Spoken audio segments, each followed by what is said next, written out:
Welcome to episode 21 of the Other Star franchise, the anti-fascist Star Wars podcast where a couple of Trekkies from the Star Trek fandom discuss Star Wars. We are currently watching a lot of the Star Wars shows, movies, and animation in chronological order, leading up to the release of the Mandalorian and Grogu movie. Today we are discussing Season 1 of Rebels, which takes place in 5 and 4 BBY. Moving right along down that timeline, now we're only 4 years away from the destruction of the Death Star and the launch of the original trilogy. I'm Fatheree, this is Taylor. Y'all might know us from the TEX-TREK podcast. Say hi, Miss Taylor. Hello. So, Star Wars Rebels Season 1, we've made it.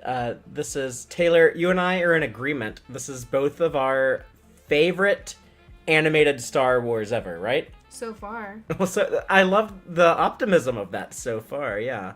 I guess we should say we're caught up on Maul, but that show's still yet to be finished, so just a reminder to people, we're going to circle back to Maul at some point after it's entirely released, because we can't just wait for it to come out. We've already moved on past it in our chronological watch. But yeah, currently working our way through Rebels with Season 1 under our belts. If you're looking at a video format of our podcast here, then you should be able to see our spreadsheet now. If you're just listening, there should be a link wherever you're listening that will have a link to the spreadsheet if you care about such things. But I've currently highlighted not only the 15 episodes of Rebels Season 1, but also there were 4 little shorts they did going into Season 1 to, I guess, introduce some of the new characters that are the stars of Star Wars Rebels. So we're going to cover those as well.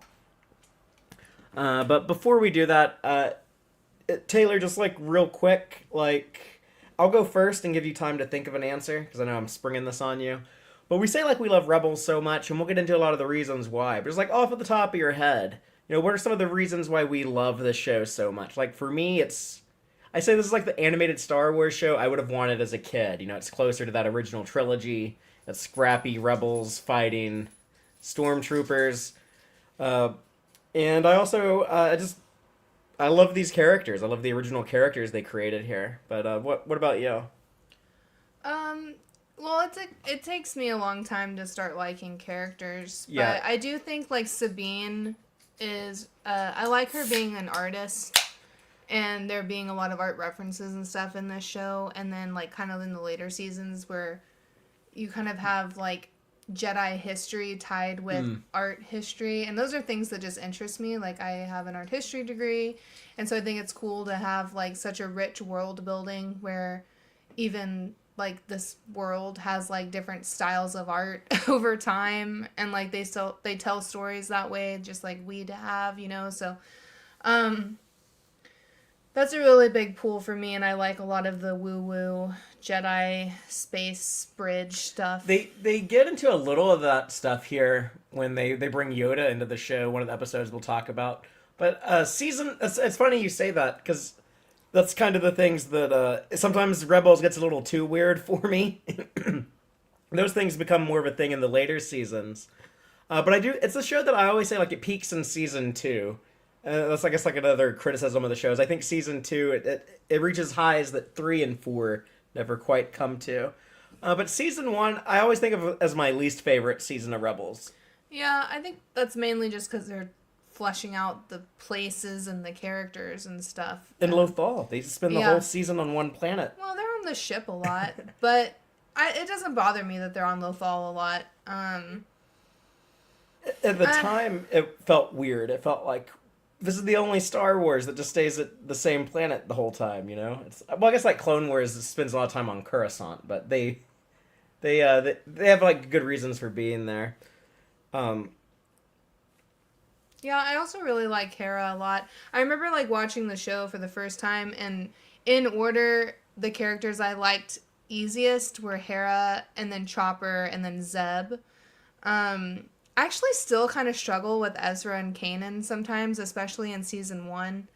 Um, I think a little bit of the Jedi stuff in this kind of, sorry, our dog is shaking, but some of the Jedi stuff in Rebels kind of, it doesn't, I don't want to say it gets on my nerves, but it makes me laugh a lot. Like, but also it's depressing. Like, there's layers to like the Jedi stuff in Rebels because, you know, we're exploring like Kanan being a master, even though he was never officially not a Padawan, and like, you know, went through all of Order 66 and then has been in hiding and now has his own Padawan.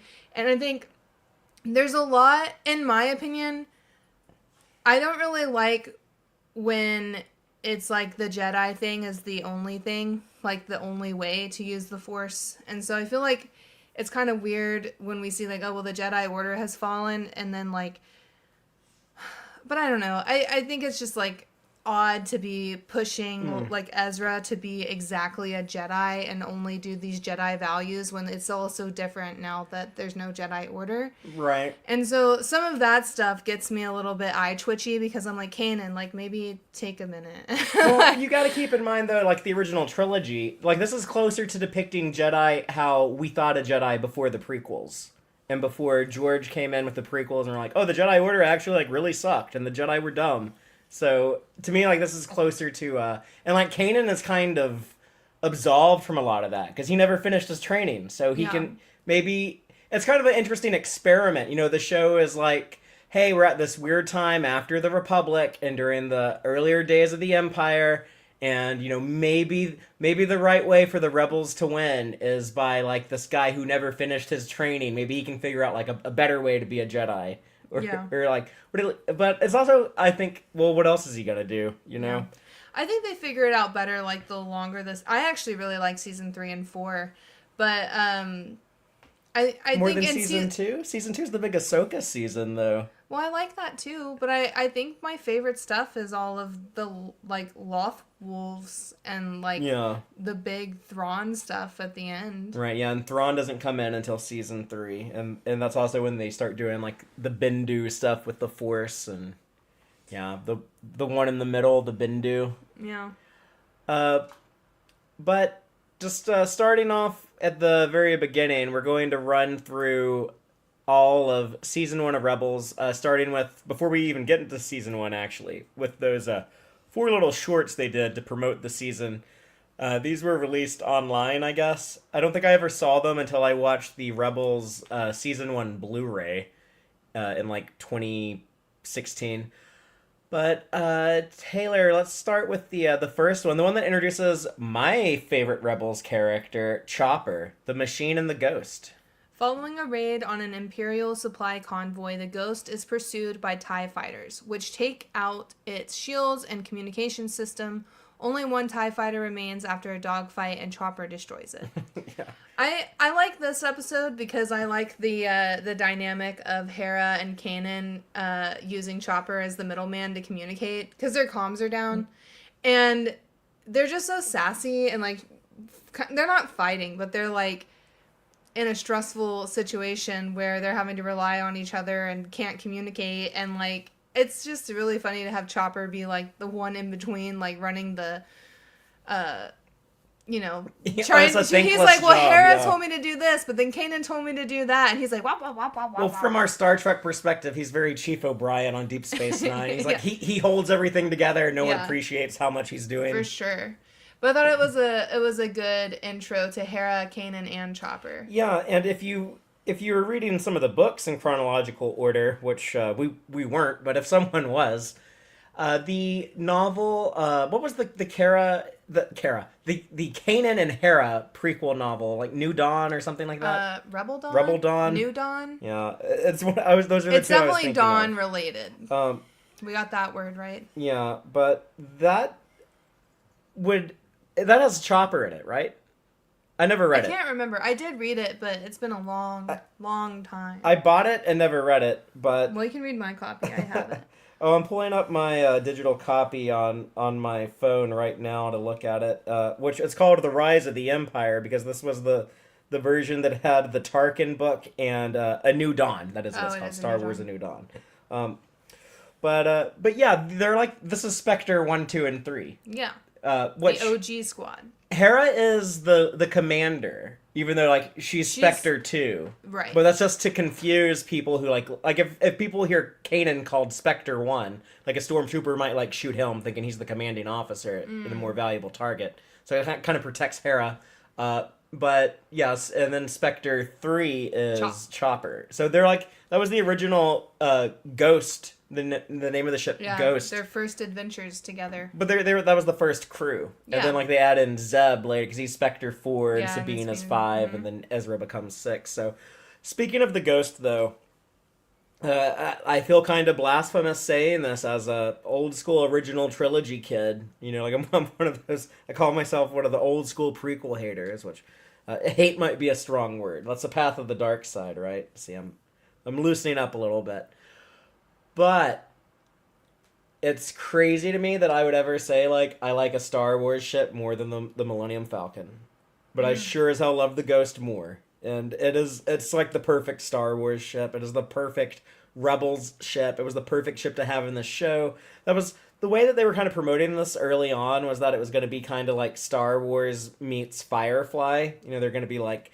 these ragtag smugglers in space. And it was, yeah, which, you know, Firefly obviously very influenced by Han Solo and Star Wars, but yeah, just it was such a great choice, and I've always wanted a toy of the ship. I was always like, man, like that's like the perfect ship for toys too. Probably another reason why it was a big part of the design, but that was a big influence on the design.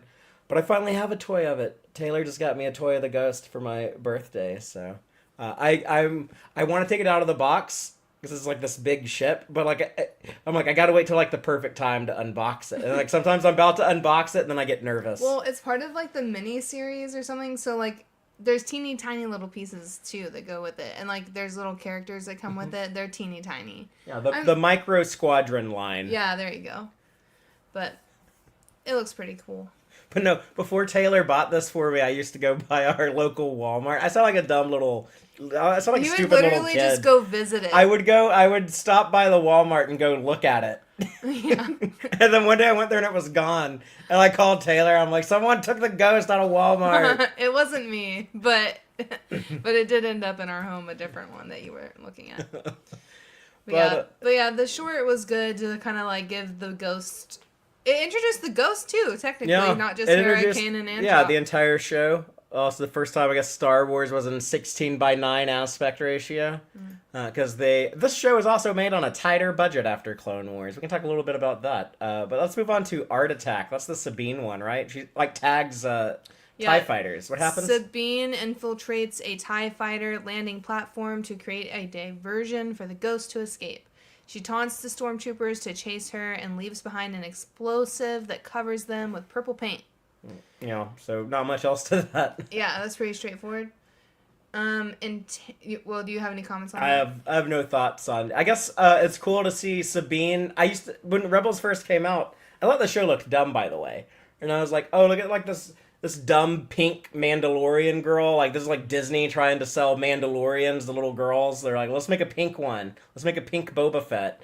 And just, I don't know. But when I watched the show, I was like, oh, I actually really like her character. And I like that she's like an explosive artist. She makes art out of her explosions and designed the Rebel Phoenix or was one of the influences. She's not always pink. Like, she's orange, she's blue, she's purple. So, I don't associate with her as like a pink Mandalorian. I associate her with like a pink Mando helmet. Okay. Because that's what they were showing when season 1 was coming out. This is the pink Power Ranger version. yeah, she's the Pink Ranger. All right, Entanglement. Yeah, the Zeb one. Zeb walks through an alley on Lothal and intervenes when he sees 2 stormtroopers harassing a salesman. The stormtroopers call for reinforcements and they fire at him, but accidentally cause a fuel leak in a TIE fighter, which explodes. This is one basically where Zeb is just kicking stormtrooper ass the whole 5 minutes. He's like, oh shit, like they're all coming at me, beats them all up, and then there's another gang that finds him and he beats them all up, and Kanan's like, are you ready yet? And he's like, no, I'm still beating up stormtroopers, and he's like, I could do this all day. Yeah, he loves to bash fash. I love Yeah. it. So, kind of cartoony when you make the stormtroopers a lot of buffoons that you can ease. Sometimes they kind of like battle droid the stormtroopers, or they're just easy to just mow down all of them. They're not a big threat, but I like Star Wars also being like little cartoonish adventure swashbuckling type stories too. So I can forgive it because there's enough times in Rebels where the stormtroopers are like legit menacing that it kind of balances out. And also we're watching Andor where the Empire is scary as fuck. So, anything else before we talk about property of Ezra Bridger? No. Okay, go for it. Ezra witnesses the ghost shoot down a TIE fighter and goes to the wreckage. When the pilot shows no gratitude to Ezra for saving him, Ezra steals from him several times, including his helmet. The pilot fires at Ezra, who evades and incapacitates him with an energy slingshot before walking away wearing the helmet.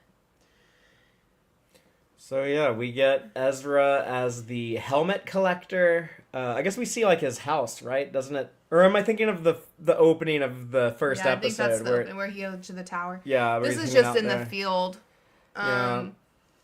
I think it's pretty cool that he isn't tied to the ghost yet in this, and yet he sees the ghost shoot the TIE fighter down, and he's like gonna go pester this guy. It's almost like he is already Spectre 6 because like he's going to go fuck with this pilot that just like the ghost just shot down, you know what I mean? And he's like, oh, okay, I guess I'll finish the job for them. Well, he wants the TIE fighters, the TIE fighter pilot's helmet. Yeah. But yeah, he's kind of like Cassian in early Andor, whereas like, he's a guy who's like, look, I'm against the Empire, but I can't like do anything to stop them. Like, I'm just going to look out for myself. And if I get a chance to, pull one on them, steal their helmets, go do the Aldani heist and rob them there. If I can screw the Empire over here and there, I'll do it. But like, that's not my life is to fight them. Yeah. Or at least it's not yet. So, yeah, that's kind of a cool parallel to see as we're watching both those shows. Our two most favoriteest shows, right? Our favoriteest live action and our favorite animation so far. That's hard for me to say that with Andor because I have a really hard time imagining Star Wars making a show I like more than Andor. Yeah, I think it would be impossible. But let's talk about Rebels for real. The first episode, it's a two-parter, Spark of Rebellion, parts 1 and 2. Miss Taylor, remind us what happens there. Wow, sorry. Can't talk today. Street thief Ezra Bridger is an orphan on Lothal, an Outer Rim world. He interferes with the theft of blaster rifles from the Empire by 3 Ghost crew members, leader Kanan Jarrus, Mandalorian saboteur Sabine Wren, and Lasat strongman Zeb Aurelios. Ezra ends up stuck with the crew while making their getaway and also meets Twi'lek pilot Hera Syndulla and her C-1 astromech droid Chopper. Ezra finds a lightsaber and a holocron in Kanan's room and steals the holocron. The rifles are sold to buy food and information from black market dealer and crime lord Vizago. The food is given to the displaced people of Lothal while the information leads them to the location of several Wookiees captured by the Empire. However, this is a trap and Ezra is captured by Agent Kallus. Ezra somehow opens the holocron and sees a message from Obi-Wan Kenobi. Ezra is saved by the Ghost crew after learning where the Wookiees have been sent. During the rescue of the Wookiees, Kanan draws his lightsaber, revealing himself as a Jedi, and together with the Wookiees, he defeats Agent Kallus and escapes. Having proven himself by opening the holocron, Kanan offers to make Ezra his apprentice. So, if you also notice they had James Earl Jones voice Darth Vader in like the opening of that episode. So right off the bat, they're getting like some big voice talent in the show. Just speaking of that, like I guess the characters and the cast, I don't know. I like Freddie Prinze Jr. as Kanan, but anything else you want to say about like these characters, the way like they're introduced to us and like this early stuff? You said like Ezra, you struggled with Kanan. You don't like his. You don't like the Jedi stuff in here. Um, but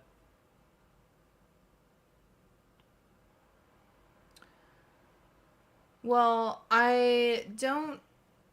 Well, now I don't understand the question. I don't know. I guess we should just talk about a little bit like how we feel about like each character, or not just like the Ghost crew, but also like Callus is introduced here. Um, who else do we get? The Zago. Yeah, But I mean, like, he's not. I don't feel like he, like, matters. Like, he recurs, but he's not a big character. Callus ends up being a really big character.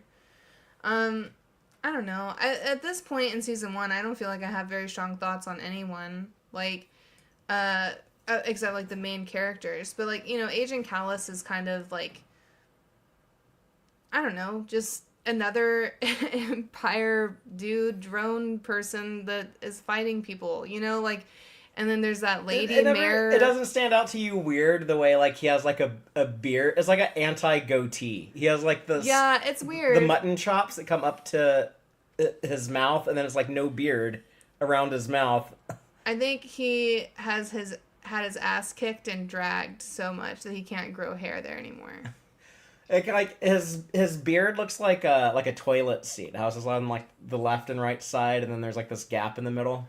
Yeah, it's an interesting choice. And then he wears a helmet that's like the same shape, like he's protecting his like, or like he just puts on his helmet to shave, and that's why he just like shaves like the middle part. Maybe of his that chin. is the way to go. But like Ezra as like the street rat, like everyone like calls him Aladdin. He's like basically he's Star Wars Aladdin. Star Wars Aladdin. I was actually disappointed in their live action cast for Ezra, because I thought it was going to be the guy who played Aladdin originally, but that's okay. We'll talk about that when we get to Ahsoka one day.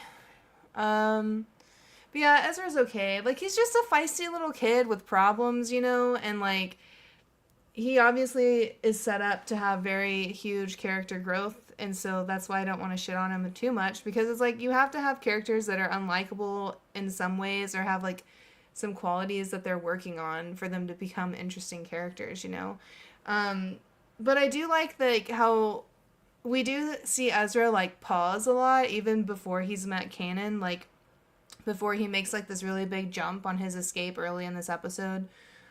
He like takes a breath, like he closes his eyes and takes a breath before leaping off this giant roof onto a different roof. And so you can see that he understands, like, he doesn't know that he's using the Force, or like he's meditating or whatever at that point, but you can see that being on his own, like, he's already had to like he's probably only survived because he started using some of his Force sensitive but he probably abilities. didn't even realize it. But yeah, and he doesn't know what he's doing. He's like thinking like, I'm just focusing on this jump, but really he's like utilizing a little bit of Force oomph. Yeah. But I think that's really well written in there. I think it's really realistic, like the way he finds the holocron. Like, I like the whispering that he hears. Oh yeah, and like the Kevin Kiner music, the little Force theme that comes in with like when he's sensing something with the Force, like the holocron. Like that's the sound production is so. I mean, like, it's Skywalker sound. All these shows sound really good, but yeah, I like how he becomes like part of the family really quickly. I don't know if I have anything else on episode 1. The highlight in this, well, it's like episode 1 and 2, I guess, is Spark of Rebellion, or at least like the way that I count these. But the highlight to me is like the Kessel Run stuff, when they go to Kessel, which this is the first time we ever see that, because I know like in our chronological watch, this is I guess like the third time we've been to Kessel, but in IRL, this was the first, because yeah, season 7 of Clone Wars hadn't come out yet. Solo Star Wars story hadn't come out yet. This is also like the first Disney production after Disney took over, and so like Disney took over Lucasfilm in 2012, right? It's November 2012. They announced that deal was going through, and then it was during that time, season 5 of Clone Wars was coming out on Cartoon Network, and then like that finished in early 2013, and then in early 2014 they dumped the season 6, The Lost Missions, on Netflix, and in that fall of 2014 they premiere Rebels on Disney XD, And just like the big change in the shows was, I've heard Dave Filoni talk about how like it felt right to leave the Clone Wars since that was something they started with George Lucas, and it felt weird to keep that going without him. And he used to say for years they would never go back and finish Clone Wars. Eventually that did happen, as we know, but Disney wanted a show on a tighter budget than what they were spending on Clone Wars. And I guess that's like one of the big complaints. A lot of people talk about Rebels. It feels cheaper, and it also feels like more kid oriented. It kind of lost some of the darker edge of Clone Wars. Like Disney wanted all of these episodes to be rated TVY7, and they wanted to release it on Disney XD instead of Cartoon Network. And I guess a lot of people were concerned like Disney XD is not going to be as edgy as Cartoon Network. But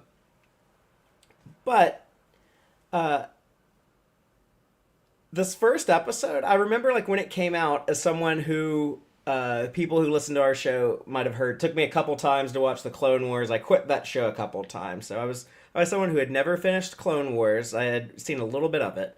And I started the show kind of cautiously optimistic. Like, I loved what I was hearing about it, of like, it's Firefly meets Star Wars, and it's going to be set during the time of the original trilogy, and it's going to, like, we're not going to have like battle droids and clones. It's going to be rebels and stormtroopers, just like closer to that original trilogy Star Wars I was really missing at the time.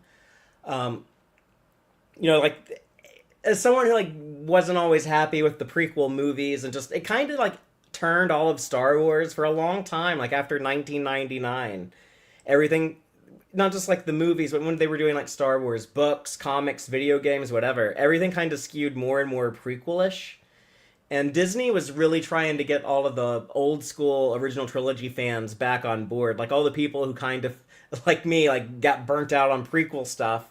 Like this was kind of their first olive branch to that segment of the fandom. Like, hey, come back. Like Disney is going to cater to the original trilogy. In fact, we're just going to ignore the prequels for a few years. And I gotta say, like, it worked on me. Like, it got me to, like, check out this show. And, like, the big thing in the trailer that I remember seeing, like, to this day, like, I think it gave me goosebumps. But it was the shot at, or the sequence at Kessel when the stormtroopers are shooting at everyone. They're, like, hiding behind stuff. And Kanan, like, gets out his lightsaber for the first time. Like, they showed him, like, assembling it in the trailer. So, you know, it got the message across, like, this guy does not use this thing regularly. He is a Jedi in hiding. And this is, like, his last resort. And just, like, that moment of Callus telling his men, open fire on the... And, like, he pauses to say it. He can't bring himself to say it. On the Jedi. And I was like, man, like that kind of reverence for a Jedi as like this thing that like, oh, like the scary fascist empire, they're actually like terrified of these ancient warriors that aren't common anymore, but like it's a good thing they're not common because they would have a big problem with the empire and they would like kick all of our stormtrooper asses. And it was just like, it was just really cool to see. Oh yeah, that's kind of like how Ben Kenobi is like in the original Star Wars, you know, like when the Jedi were this rare mysterious thing who can, you know, you think it's just like some dumb old man you're talking to in the bar, and then he pulls out a lightsaber and cuts off your arm, and then has like the lightsaber put away before anyone can react. It's just, I don't know, it was just like that cool classic idea of the Jedi, instead of them being like the space FBI who work for the government. Right. But yeah, that's my favorite moment in the episode, I guess. Oh, and they bring back Obi-Wan Kenobi. We have like that cameo from James Arnold Taylor. So that was the show being like, hey, Clone Wars kids, we didn't forget about y'all either. The show is going to be for you too. Yeah. Let me just check my notes and see what else I have on Spark of Rebellion. And I guess it was the arc that Ezra goes on very quickly in season 1, but you know, he learns, this is what I really love, and I love when Star Wars does it. We see a lot of this in Andor, but the message of the collective, instead of like the individual as the hero, but it's like a collective, you know, it's a team effort to bring down the Empire. Yeah. And so Ezra having to learn that when when he's told like, we can't leave everyone behind, we have to go get them, when Hera sends him to go rescue everyone, and then Zeb leaves Ezra behind. Yeah. But then they end up coming back to get him, so he's like, oh, that actually feels really good to know someone's got my back. I've never had that before. Yeah, yeah. But yeah, let's move on to Droids in Distress, episode 3. I remember watching this one when it came out, and I really rolled my eyes at this one back in 2014. But remind us what happens in it. The Ghost Crew steal a shipment of disruptor weapons from Minister Makethtua to sell to Vizago, accidentally bringing the Imperially service droid C-3PO and R2-D2 with them in the process. Zeb objects to the mission since the same weapons were used to nearly wipe out his species, the Lasats.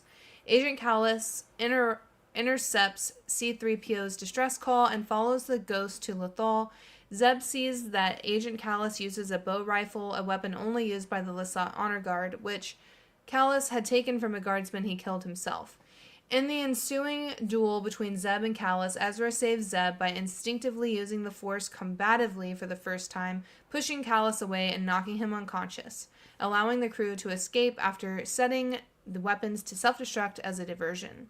Kanan returns the two droids to their rightful owner, Bail Organa, who surveys R2-D2's recordings of the rebel crew's actions.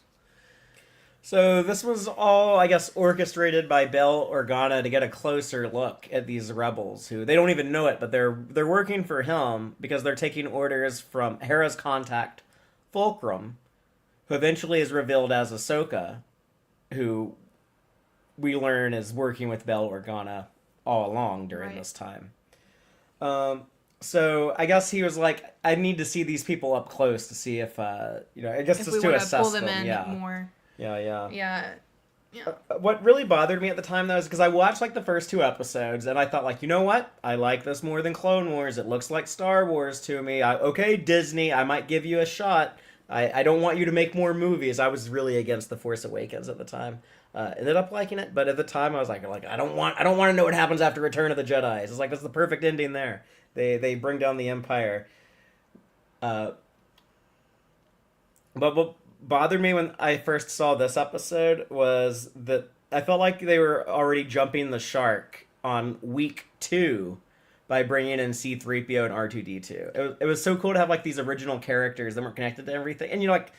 The big problem a lot of people have with Star Wars is the small universe stuff. Like, Darth Vader turns out to be Luke's father and also C-3PO's father. Like, yeah. It's kind of incestuous. But what did you think of Droids in Distress? Yeah, the droid stuff is pretty hand wave off for me. Like, I'm like, yeah, but I don't know. It's just like one of those things I expect with Star Wars. Like, I'm like, well, I know at some point they're going to show up. Kind of glad I got out of the way early. True. But I thought the more interesting part of this was Zeb and Callus, and I was really enjoying Zeb kind of... I was really glad in this episode that Zeb wasn't just, like, a tank and, like, thoughtless and, like, emotionless, Like, we see, like, this big purple, like, quote-unquote, like, monster... They call him that in this episode. Do you know the design of the Lasat, by the way? That came from a early Ralph McQuarrie concept for Chewbacca and the Wookiees. See? That's exactly what I'm saying. Like, it's like that. But I'm glad that in this we get Zeb, like, he's emotional and he objects to, these disruptor rifles or whatever they are. And he's vocal. Like, I like seeing that in this group of people, they're allowed to, like, raise concerns, like Hera and Kanan. They kind of aren't as, like, I don't want to say they're not as open-minded, but, like, he does tell them, like, this bothers me and I don't want to, like, take these weapons somewhere, and they're still like, well, we gotta eat. Well, they didn't even know who they were selling them to. And he was like, hey, they like, genocided my people with these things. Like, maybe we shouldn't just be, delivering them to who knows who. Yeah, but I like that he wasn't just, like, gonna be a brute character the whole time, is all I was trying to say about this episode. But T7 or T-17 disruptor, whatever, that's an actual weapon in Star Wars Battlefront 2. I've shot those. The other thing, I don't remember how this all works out, but Callus having one of the bow rifles, he said it's because he killed the Lasat Honor Guard. Yeah. But later we find out something else happened, right? There is like a bit more to that story. Like, I don't think Callus actually killed the guardsman. Oh, I think he did, but there's like that I know the scene you're talking about. Will be refreshed soon, I'm sure. But yeah, Callus really comes off as like tough and annoying and bad. ISB. Yeah. So I think like I wasn't expecting him to have like a redemption arc. Like spoilers if you haven't seen Rebels, but you know. If you're listening to this, I hope you've seen it all. That's true. But well, yeah, our rule on the show is we can spoil anything except for Skeleton Crew because we haven't seen it. Yeah. But like watching this back and knowing like Callus has a redemption arc, it's fun for me because I really like Zeb and Callus's growth together. You know, so it was fun for me. Like that was my favorite part of the episode. Yeah, I guess this is an important episode in their relationship, and the big arc that just watching this at first, like you wouldn't necessarily see coming. I think it is messed up that C-3PO called the cops, basically. Yeah, C-3PO is often stupid. So. But yeah, and he's had his memory erased, and I don't know. I guess he's like relearning everything. But yeah, C-3PO is just like a dumb idiot. He's very like I can see George Lucas.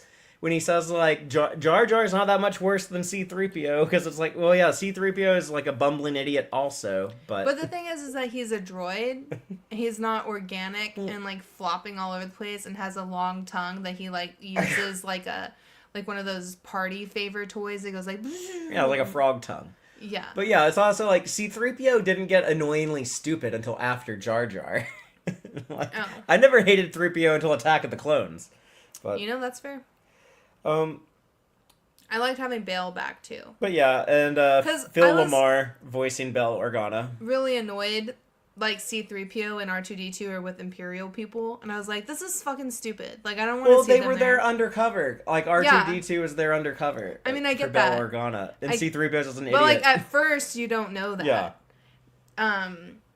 So I think the Bail Organa reveal was cool. And also, I guess this is after all the Leia stuff went down, so... And we get that minister lady with the stupid hat, who's kind of like an annoying character. You can't really take serious as a serious threat. But let's move on to episode 4, Fight or Flight. So this is a fun one. But Taylor, what happens in Fight or Flight? Chopper ends up causing a fight between Ezra and Zeb, so Hera sends them out on a supply run together to keep them from bickering with each other, specifically that they do not return without a rare Melu Run fruit. The two find that the market's sole supply of Melu Runs has been purchased by the Empire. Ezra's attempt to steal the fruit leads to an entanglement against stormtroopers, forcing Zeb to hijack a TIE fighter for the two to escape in. En route to their rendezvous with the Ghost, the two find farmer Morad Sumar, a friend of Ezra's parents, and his family being arrested over a property dispute with the Empire. Using the TIE fighter to their advantage, Ezra and Zeb are able to rescue Sumar and retrieve the fruit. On their return to the Ghost after supposedly crashing the fighter, Hera is pleased to see Ezra and Zeb are more friendly towards each other. This is a fun, like, kind of kiddie episode. Another fruit episode. There is a fruit episode of the Clone Wars, speaking of the droids, when Padme sends 3PO and R2 to go get fruit for her. It's like episode 3 and 4 were merged together for that Clone Wars episode. But, I really like Zeb. He's, like, one of my favorite characters. And I love the bickering between Ezra and Zeb and, like, the very brotherly fighting a lot, like, kind of, like, close quarters irritation that they have with each other. And I love how this really, like, sets the dynamic of, like, okay, Ezra's really been embraced by this Ghost crew, this family. And Hera's kind of, like, obviously she's, like, the project manager of this ship. Like, she's the pilot. She's the head boss, yeah, you know? She makes the decisions. Yeah, like, the roles of everyone. Like, they're also, like, a family, though, so she's, like, the mom. She's very much the matriarchal figure in this family. Yeah. And respectfully, like, she's really good at it, and she's tough, but she still has a lot more, like, patience and I think emotional maturity than Kanan. definitely more patience. That's for sure. They don't mention it at all during season 1, but they probably mentioned her name Syndulla at some point. Yeah, like that was out there. It was out there that her name was Syndulla. Yeah, But yeah. yeah, she's Cham Syndulla's daughter. Like Yeah. we saw her in the Bad Batch. Yeah. But yeah, the whole like hunt for the fruit is pretty funny. Like, Because they're like two brothers. They're like two bickering siblings. yeah. And Sabine is also there. Oh yeah, she's very rarely in the episode, but while they're out on the town looking for all the supplies, she paints a mural in their room. Mm-hmm. That's pretty much it. So she's pretty like, but it's funny because she's like, Oh. she's just continuing to poke at their bickering. But Chopper is the one. She's an instigator. Chopper is the one who started the big fight because he took the bolts out of the bunk bed so that Ezra would fall on Zeb, and then so he's a little prankster. But yeah, I guess Sabine is the sister. She's like the big sister, and then that's kind of that doesn't always work though because sometimes she's also like the girl next door that Ezra has a crush on. But Chopper is like the family dog, or maybe he's like the family cat with his with as much shit as he gives everyone. Yeah, I would say he is very cat-like. Yeah, but he's definitely a pet. Yeah, I don't really actually like the whole Ezra Sabine, but I think they handle it well in this. Like, I'm glad that doesn't really pan out much.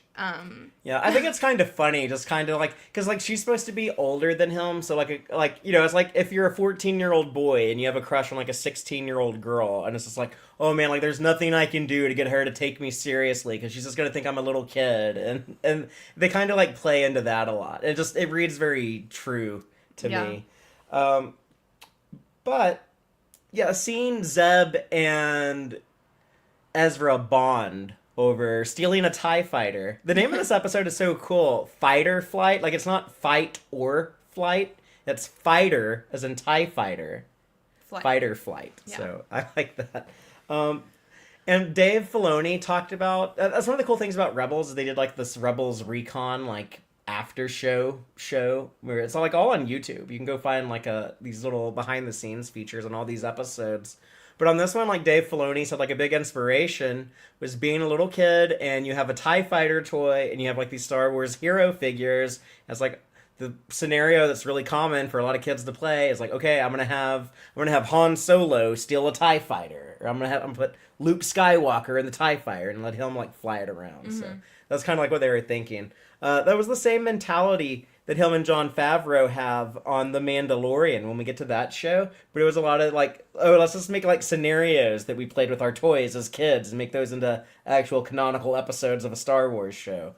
And then this TIE fighter comes back later when they're ordered to destroy the TIE fighter, but instead they hide it. It's fun knowing that when you watch the end of this episode, because they're all happy and giddy when they come back. And they're like, yeah, we took care of the TIE fighter. And so, yeah, something for them to bond over some more, too. They have a secret to keep together. So I guess the annoying thing in this episode to me is that, like, when Zeb is on top of the TIE fighter and there's, like, these stormtroopers, like, shooting at him, I'm like, they can't... It leans a little too hard, and, like, the stormtroopers can't hit anything, but... Because I like them when... They gotta be scary and intimidating, so... But what happens in our next episode, episode 5, Rise of the Old Masters? Ezra has started his Jedi training but struggles with the basics, while Kanan also struggles in his new role as a mentor.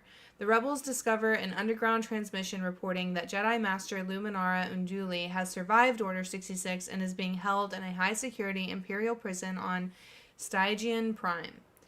Frustrated with his own inability to teach Ezra, Kanan leads his crew to rescue Luminara, hoping she will be a more capable teacher for Ezra. Upon reaching her cell, Kanan and Ezra discover that Luminara is long dead and that her remains are being used as bait by an Inquisitor to lure the Jedi into a trap. The two work together to escape the Inquisitor before Hera rescues them aboard the Phantom. After Ezra reveals his insecurities over Kanan trying to find him another mentor, Kanan resolves to train Ezra himself. This is the do or do not, there is no try episode of Rebels. I like this episode a lot. I remember at the time I was still kind of, I was unsure on Rebels. I was a lot more cynical in 2014. I was ready to like give this show a hard time. I was like, yeah, Star Wars is dead. Disney is just gonna like dig the grave even deeper. But this was another one that kind of impressed me. I liked them leaning so hard into like the do or do not, and like it felt like conversations like these writers were having. Like, I mean, what does that even really mean? Like, how can you do something if you don't try to do it? And just the way that Kanan and Ezra also learn over the course of the episode. At the end, like when Kanan explains it to him about like, no, like I am going to be committed to training you. Like I'm not committed to trying to train you. Like I will train you now. Yeah, my intent is not to attempt. My intent is to succeed. Yeah, yeah.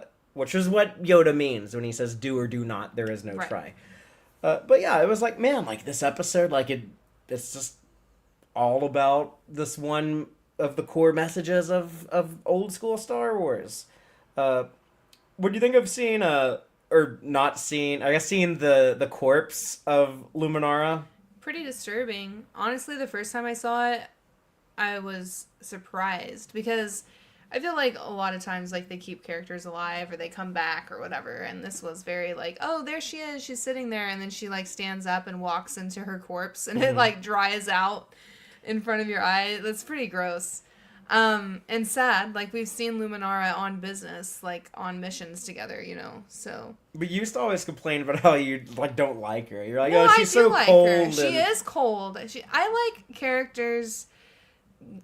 Like I feel like certain characters are meant to not be liked in a certain way. Yeah. And like but I like her character the way it's written.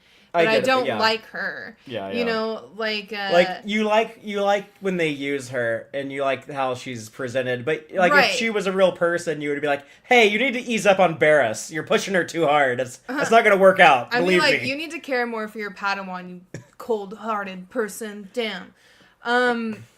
But in this, though, like, I didn't like Kanan wanting to drop Ezra on Luminara. I thought that was all really well written, because you're talking about the insecurities of both of them, right? Yes. Like, you have Kanan, who's like, I'm not good enough. He's got imposter syndrome, right? Absolutely. And survivor's guilt.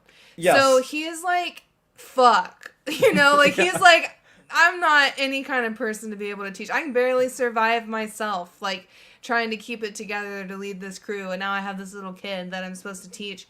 And I think he's just panicking because he just doesn't feel worthy.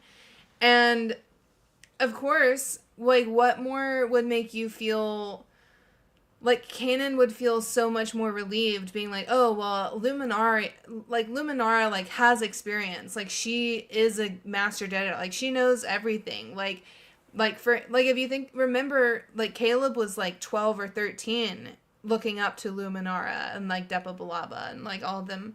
So, to him, like, Luminara is, like, duh. Like, that makes more sense for Ezra to train under her. Like, she knows everything. She graduated. She is in the master program, whatever. Yeah, you can see why he would make this choice. Yeah.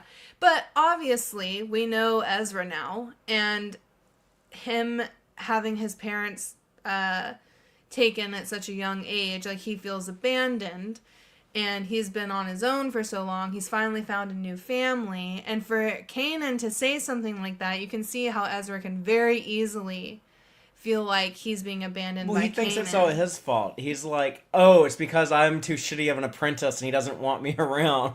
Right, but it's not that at all. Like, Kanan has those, like, you know, and I think it's really good at the very end when we have Ezra and Kanan both open up and talk about, like, well, the reason I felt like that is because of this. And, like, it took a long time for them to get there, but I'm glad they talked about it. I actually, now that I think about it, I've been really cherishing the Kanan and Ezra scenes together in season 1 because they get so little time together. If you've watched Rebels and you know, spoilers, but Kanan does not survive season 4 of Rebels. And so, like, Ezra, he has this new surrogate family, and, you know, they even in the first episodes in Spark of Rebellion, when it shows, like, the freed Wookiees at Kessel, and, like, this little child Wookiee, like, reunite with a parent, and then, like, it cuts to Ezra and Kanan, as if to say like, oh yeah, like Kanan is now at home, like he's found his parent. Yeah, Ezra's now at home. But so like when I see like this stuff, it's like, man, like yeah, like this guy does like become like his father figure. It just but like these like 2 or 3 years they have together, but like that's it. Yeah. Like, and then like Ezra has to like live with that for the rest of his life. It's just something like you obviously wouldn't think about the first time you're watching the show, but For sure. we should talk about the Inquisitor too. Yeah, so he's introduced in this episode. Well, I guess we had seen like Callus had like called him, and we had seen him. We'd seen the Inquisitor talk to Vader. We'd seen Callus talk to the Inquisitor. But yeah, this was also really cool, by the way. When the show was coming out, it was introducing the Inquisitors to the Star Wars fandom and the audience. This was a new concept. It was something I think they took from like the old role playing games from the old days. The Empire had Inquisitors that helped Vader hunt down and kill all of the Jedi shortly after the Emperor took power. But we had never seen that in anything. So we like him. We like him when he's voiced by Jason Isaacs instead of the guy who played him in Obi-Wan Kenobi. Just nothing against that actor, but the Jason Isaacs Inquisitor is a lot scarier. I like his design better too. The Yeah. real life Grand Inquisitor is too orange and not banana. Yeah, he's too squat. He's not like tall, slender. He needs like a longer head. Yeah. He needs to be a little bit more Coyote Mundi. Yeah, he does. Because he doesn't look alien enough, I think, in the Obi-Wan Kenobi show. But he's pretty scary here when he pulls out his lightsaber that can spin around, which at the time a lot of people were giving them shit about the spinny lightsabers. Oh, They're I like, like it's it. Disney selling toys. Well, I liked Filoni's explanation, or it might have been Pablo Hidalgo, who's also in a lot of that Rebel Recon stuff, talking about the behind-the-scenes Lucasfilm story group guy. But one of them at one point... No, it was Filoni, because I showed it to you. But you remember he said, like, the reason why the Inquisitor has the spinny lightsaber thing is that, like, instead of finding, like, a new assassin with, like, the power and capabilities of Maul, the Emperor and Vader, they get, like, these guys, as you put it, like, they're just kind of mid. Yeah. But they give them the spinny lightsabers so that they can mimic Maul-like ability. Filoni called it a cheat code. I think that's funny because I'm gonna spoil things for Maul shows. So if you're not up to date with the last couple Maul episodes, but when I first heard all that, thought you meant that they are giving the Inquisitors this double-edged whirly lightsaber thing because of Maul, like because Maul is still alive. Yeah, because and they know he's out they there. might need to go fucking fight Maul. Yeah. They like want to be prepared. And like it was cool because I just had learned that maybe like a couple weeks ago when you told me about the spinny reason. Uh-huh. And I had misunderstood it as like, it's in case they have to fight Maul. But you meant it like they just need to be at Maul's level, Yeah. and that's the way they can level up. And I was like, it'd be so funny if Maul got to fight an Inquisitor with the spinny lightsaber, and we got to see that in Maul this week. Yeah, that happened on the Maul show yesterday. The Inquisitor's lightsaber roundy round spinny thing was put to use for at least going toe to toe with Maul. Yeah. So far. Yeah. But that was kind of interesting. But yeah, Maul is like the lightsaber fight and just any of the lightsaber action in the Maul show. It's like it honestly, like when I watch these 12-year-old episodes of Rebels and they're swinging their lightsabers around, I'm like, yeah, that doesn't look as good now as it used to. But yeah, but this was a good episode. yeah, what else do I have to say on it? Oh, I guess Luminara is in the Spire. That is the same prison that Maul was in that comic book we talked about, Son of Dathomir, when he's imprisoned by Palpatine for a little bit. Uh-huh. So it's like, he's got like a good prison for Force users. Why not keep using it? And Filoni said, or no, this might have been Pablo Hidalgo, but they said in Rebels Recon that Luminara, she was probably brought to that room as a prisoner and then killed in that room. And her corpse has been kept in that room all this time. That's pretty sad. But that was why, like, Kanan was like, I can sense her, but there's something wrong. I was like, yeah, that's why. It's like, yeah, she's dead in there. but she went in there alive, I guess. So he could still kind of connect to her, the remnants of her living Force essence. So, but if that's all we have on Rise of the Old Masters, just the episode ends with the lightsaber training. You're like, oh look, he's playing baseball with his dad. Oh, I did say that. Yeah, a sweet moment. So, well, let's move on to breaking ranks. Ezra goes undercover as an Imperial Academy cadet to help foil a shipment of kyber crystals. Thanks to his training, Ezra quickly proves the most capable student in the class. During his operation, he befriends fellow cadets Zer Leonis and Jai Kell, the former of whom has similarly infiltrated the academy in search of his missing sister, Dara. After completing the mission, Ezra discovers that the Inquisitor, having taken notice of his and Jai's abilities, intend to take them prisoner. He intends to take them prisoner. Was Zer, I guess it's Leonis, and the other rebels help, the three are able to fight their way out of the facility during an Imperial Walker training exercise. Jai goes into hiding while Zer remains at the academy to continue his search for Dara. Yeah. Zer, it's weird to say Zer, because in the episode I think they always call him Leonis. I call him Leonis. Yeah. But I say that around the house. I'm like, man, Leonis was a real one. Also, that's a cool ass name. Zer is. Yeah. Looks cool, but it doesn't sound as cool. I mean, if Leonis was my last name, I would totally go by my. My last name is Fatheree, and most of my friends call me Fatheree, anyways. But Jai, the other kid, is voiced by Zuko. Yeah, Zuko from Avatar: The Last Airbender. Is it? No, okay, they got someone different in the new movie that's leaked out. That's something we don't want spoilers for. I didn't know that. We talked about that, yeah. Oh, I put that out. But someone else voices him in Korra too when he's an old man.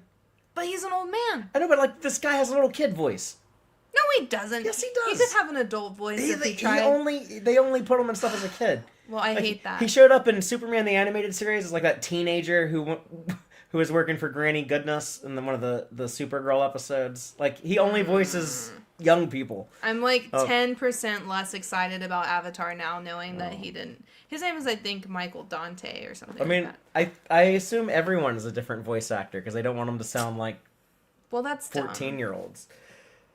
But we can just rewatch the old one. I've been wanting to rewatch it anyways. Okay. But anyways, this one is basically the same training as Cad Bane's group of bounty hunters. Do you remember those episodes in the Clone Wars? Yeah, when they had to go through They were in the box. The box? Yeah, Dooku's box. Yeah. But, to me it's more like Clone Commandos, though. Or not Clone Cadets. When they had to go, when they were going through training. When we saw Domino Squad. Yeah. Echo and Fives and Droid Bait and Cut Up and Heavy.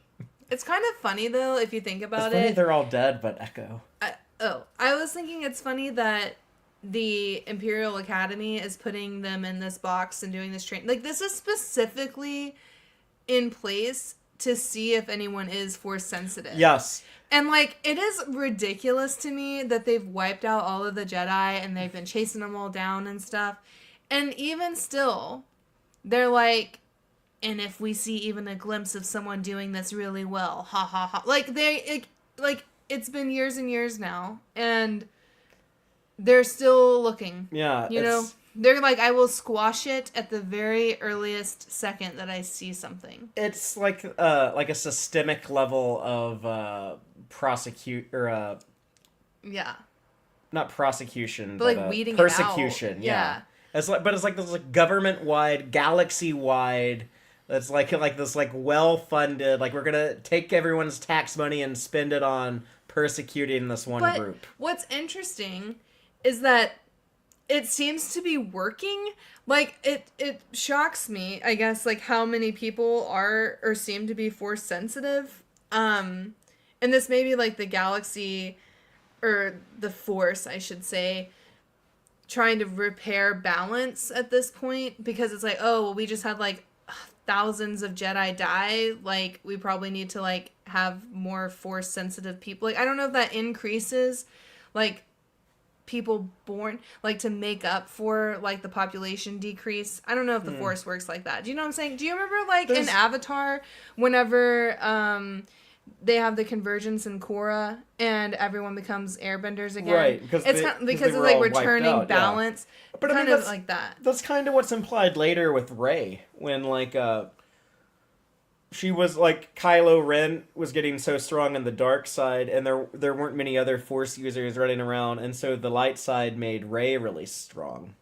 Yeah. So, but I'm wondering if that is why it seems like there's. I mean, in this specific episode, we see Jai is possibly Force sensitive, and we learn that Leonis' sister Dara is likely. She likely showed Force sensitivity as well, and was taken by the Inquisitor. Yeah. So that, I mean, that the two of them, and then Ezra also being there, I feel like that's pretty high percentage. I mean, I don't know exactly how many cadets they have, but that seems like a lot of people coming in that have Force sensitivities.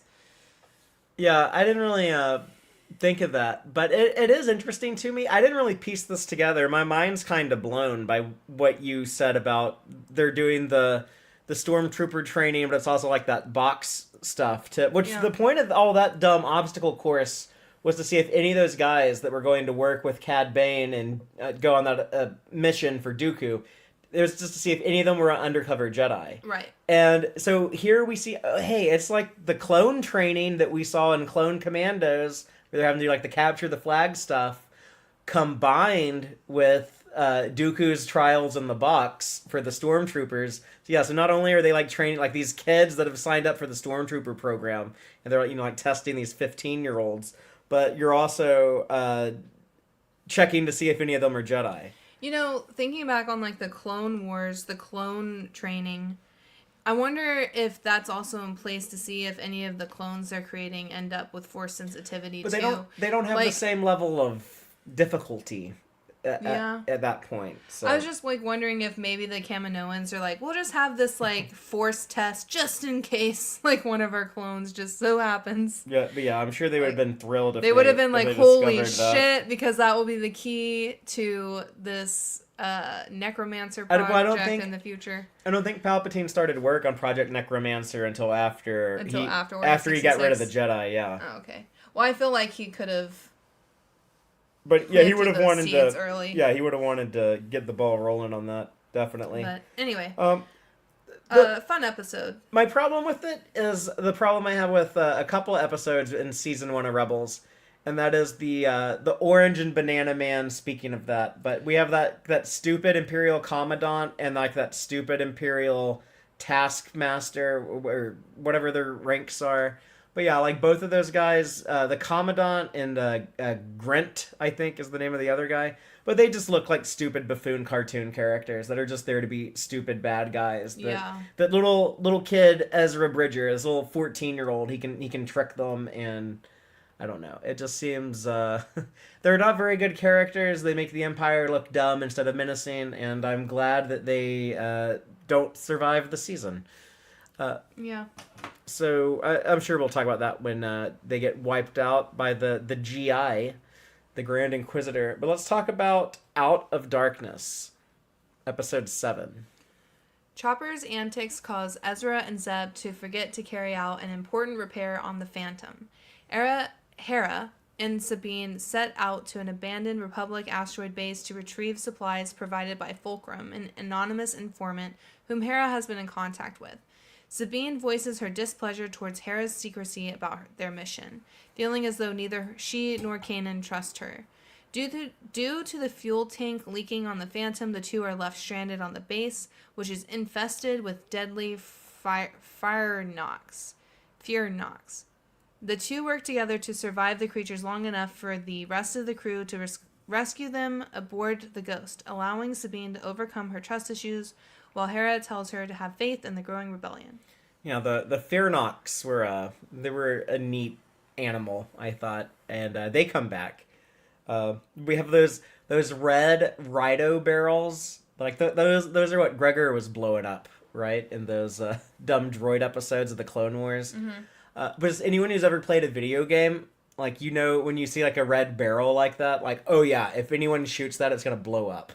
But I like this. If we're talking about Star Trek Lower Decks, this is like a girls' trip episode of Yeah. Rebels. It's Hera and Sabine on a mission together. Mm-hmm. So I like that they teamed them up, and I like that the kind of internal sparks about like Sabine's like I don't know if I can trust you and Kanan. Like y'all don't never tell me anything. I get that rebels have to be all secretive, but I need a little bit more context. I need a little bit more to it's you're asking me to trust you on a lot. Well, she makes a really good point because she says, like, when I was in the Imperial Academy, Yeah, like they told me not to ask questions either. and I didn't ask questions, and I did some bad shit, and I don't want to do that again. So I like her.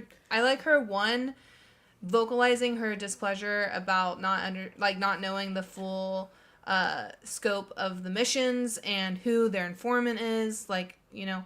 But I also like her being like mature enough to realize why she feels that way.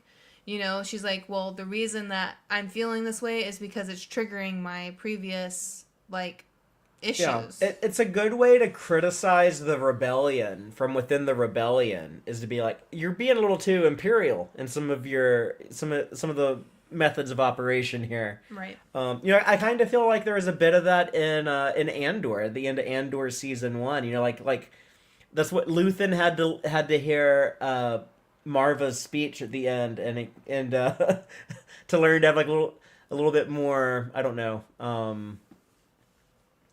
to not just show up on Ferrix and murder the guy who saw your face, but maybe like I don't know, embrace him. Yeah. Like that more I guess it was just more of like that just a more populist rebellion. Just like, yeah, this is for like the masses. Like this has to be for everyone. Something like Luthen had to learn. So yeah, I like that. I like the rebellion like being like hey, we can't be too much like the Empire. But there's also this annoyed me at the time when I was watching these episodes when they were first coming out. They were on Disney XD, which I did not have. I didn't have cable or satellite or anything, so I would have to like find these online somewhere. So it was already kind of a pain in the ass to go out of my way to find these episodes and watch them. And then this is how much of a crybaby Star Wars fan I was back in the day. But like I was annoyed that there were Clone Wars era ships in this episode. It's like I don't want to have to look at that prequel shit. So, but yeah, like the base that Sabine and Hera are at were the Frynox that's what they're called, Frynox. But that's like all damaged, and like who knows how long it's been there. So who cares if it's from the Clone Wars? I just didn't want to be reminded that the prequels exist. This is when I was in the like we don't talk about it. It didn't happen.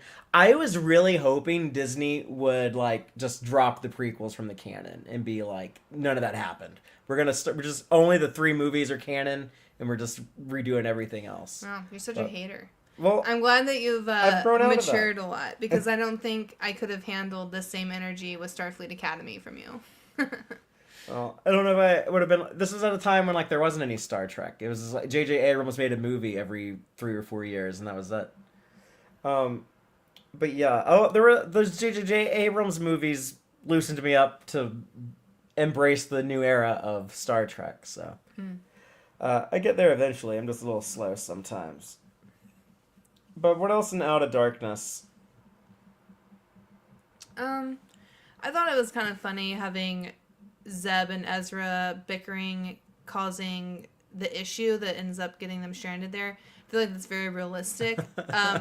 Having 2 guys do something and expect them to do all of the things correctly, I think is very unlikely outcome. So it was very realistic to see that they forgot to finish the repair. Especially when they're like chasing each other and pranking each other and Chopper's irritating them. Like they can't multitask. Like they cannot. Like all 3 of them together are just like, that's just cause for alarm. But I wonder if this causes Hera to be like, I'm never getting in the Phantom again until I've personally looked at the diagnostic. Yeah, a little unfortunate fuel. I love the Ghost and I love the Phantom, but yeah, maybe double check the fuel lines. But I love it. So this is what like I've always wanted in Star Trek is like a starship that like comes apart basically. But I want to have like a a ship that's like the size of the Protostar that can launch out of like a ship like the size of one of the Enterprises or something. And I feel like there's like the Star Wars version of that. It's like, hey, we have like this Millennium Falcon ship, but also has like this cool little shuttlecraft that can pop out of the back. Mm-hmm. And when it's there, it's like this cool like aft cannon you can shoot at Yeah. imps with. So shoot some bucket heads. So It's versatile. but yeah, and then here you can split the party and be like, okay, we're gonna have like two characters go here and everyone else go here. Um, is this the episode that had like the kyber crystal stuff too, where the Empire was also hauling kyber crystals? No, that was the previous. Oh, okay, that one. was in the Breaking Ranks episode. But yeah, just want to mention that was another thing that kind of made me roll my eyes at the time. Like I had not watched all of Clone Wars. Like it wasn't until we had those Younglings in the Cave episode of Clone Wars that they actually established in canon that kyber crystals power lightsabers. But there were a lot of like books and stories and stuff that would use kyber crystals, and like the joke I would used to make with our friend Dave, I would say it to him, was like, you know, anything that has like kyber crystals or holocrons in it, I don't like. I don't like all like that. I don't like all like that weird Jedi mythology stuff. I don't need that in my Star Wars. I just want scrappy rebels fighting fascists and gangsters like Jabba the Hutt. Kyber crystals end up playing a big role with the Death Star, so they're foreshadowing that stuff here. Okay, but also you have to think about, like, if this is the first show some kid is watching and, like, they don't know anything about kyber crystals yet, then Well, I didn't they know gotta, anything about kyber crystals the first time I was watching this show. I'm just saying, like, they gotta drop those things in here because, like, Yeah. spoilers, but later in the season, Ezra gets a kyber crystal, and so you have to know, like, how big of a deal that is. So I think it's important that they, like, drop some facts in for newbies, especially kiddos. Yeah, no, I'm fine with all that stuff. Just like used to be at the time, anytime I heard the word kyber crystal or holocron, I like rolled my, because those had like a bunch of different meanings depending on what. Like the original use of kyber crystal was from I think Splinter of the Mind's Eye from like before The Empire Strikes Back even came out, where it was like this like all powerful MacGuffin thing, or like then someone wrote a book or something where it's like, oh, like the kyber crystal is like this jewel on Emperor Palpatine's neck that makes him stronger in the dark side, and then like eventually like Clone Wars came out and they're like, oh, kyber crystals is actually what powers lightsabers. And now that it's like I think settled down as one particular thing, it doesn't bother me. Which is it used to just kind of be like, yeah, I don't want to hear about that stuff, whatever. But I don't have anything else on Out of Darkness. Let's move on to it's a two-parter with Empire Day and Gathering Forces. If you want to go ahead and tell us what happens in both of those, or do you want me to start reading the summaries? Why am I doing such a bad job? No, I didn't know if you were tired of reading them. I think I'm having a hard time with this font. Empire Day.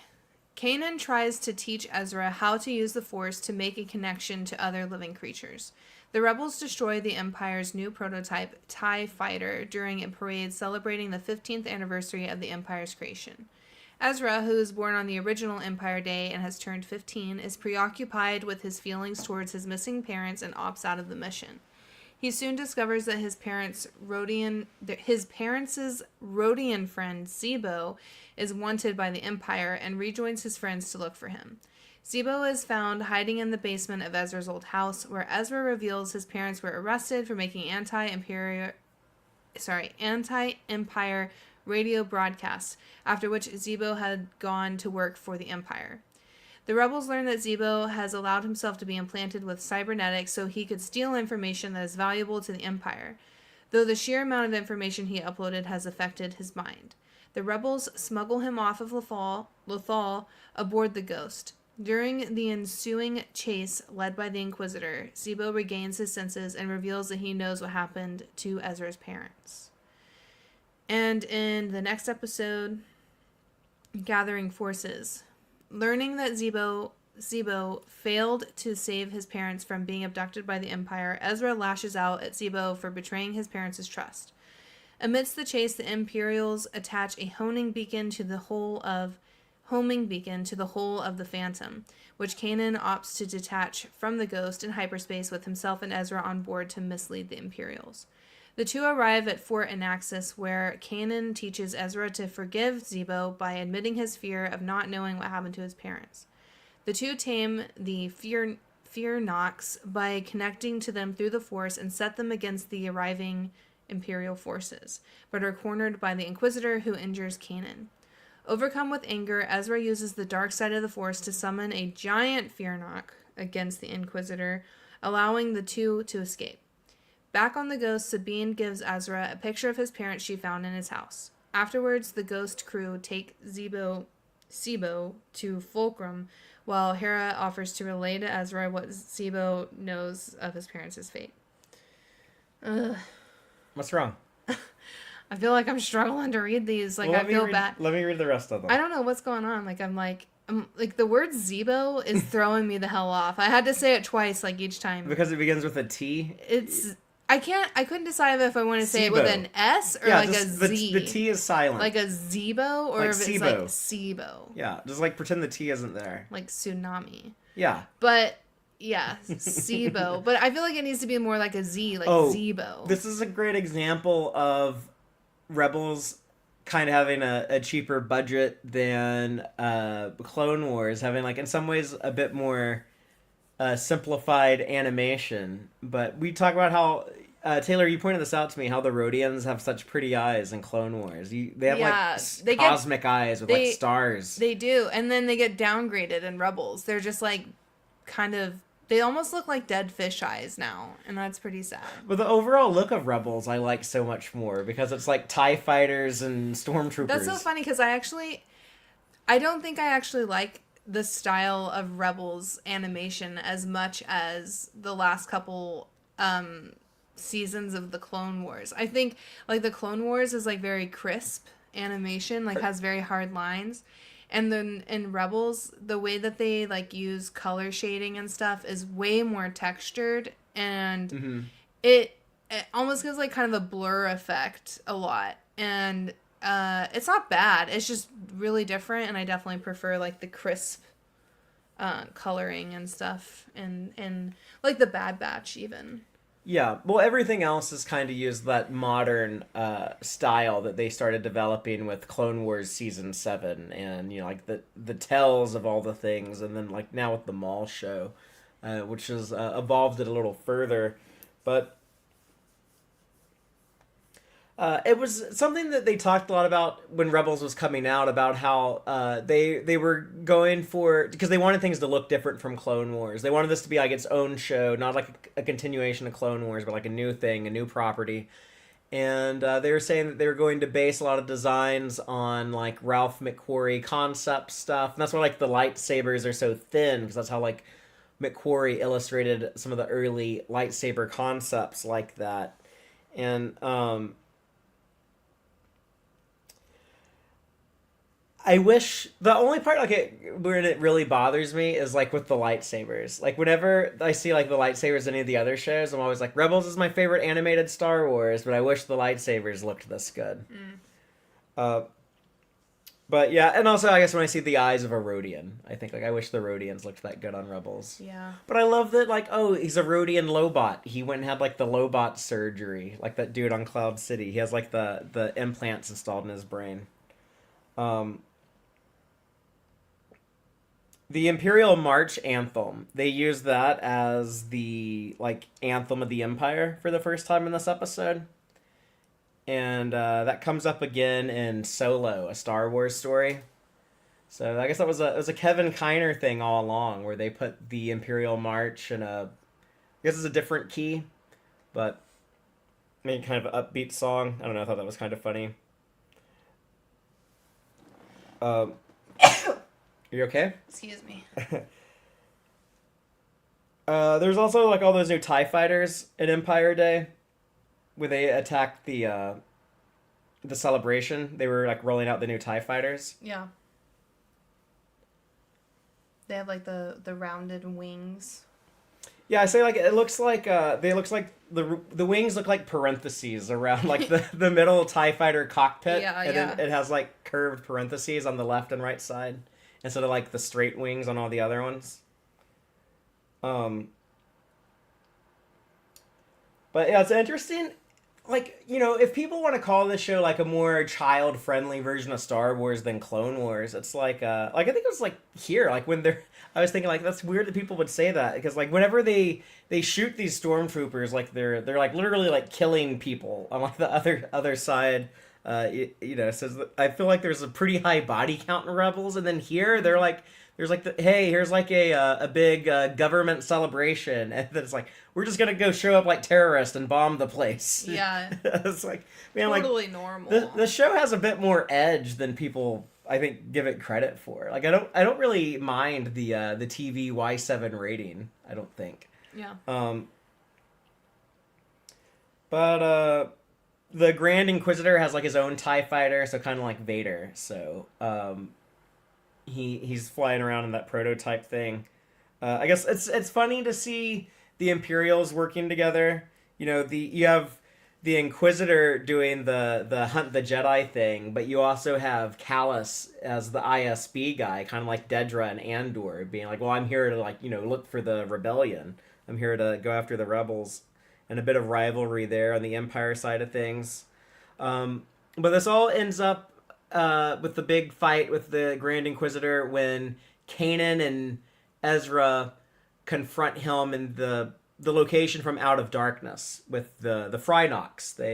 They force tame the Frynox and unleash them on the Grand Inquisitor. The fire knot? The Frynox. It says F. Or Fearnox. Fearnox. That's yeah. what it is. Okay. Whatever. Frynox, Fearnox, whatever. Horrible choices for some of these names in Star Wars. It comes from like nocturnal fear, right? Fearnock.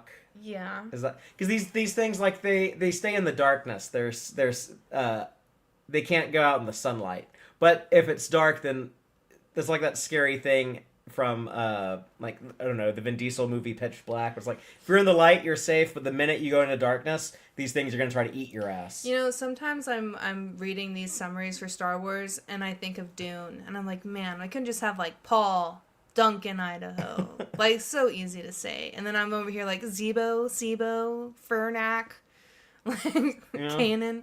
These are Ezra. Whenever I complain about like a dumb name in Star Wars, like some like I don't know, Star Wars nerd is like, there's always been a bunch of stupid names in Star Wars. It's like yeah, there has. Yeah, there has, but like they got a lot dumber at some point. Like they started running out of the cool ones, right? And started using like lamer ones. Yeah. That's why we got the Bad Batch, Wrecker, Tech. Like, they're literally just like the very, one thing they're good at. Obvious names, yeah. Man, I think it's like the people writing these shows got tired of naming the clones. Like, I feel like the clones got a lot of cool names, and they're like, you know what? We're done pulling out of the fishbowl clone names. Well, all of the clone names are just kind of like a normal, nickname. They would have like some reason why you get that nickname, like like Dogma or Mayday or whatever, right. like Wilco. Yeah, or.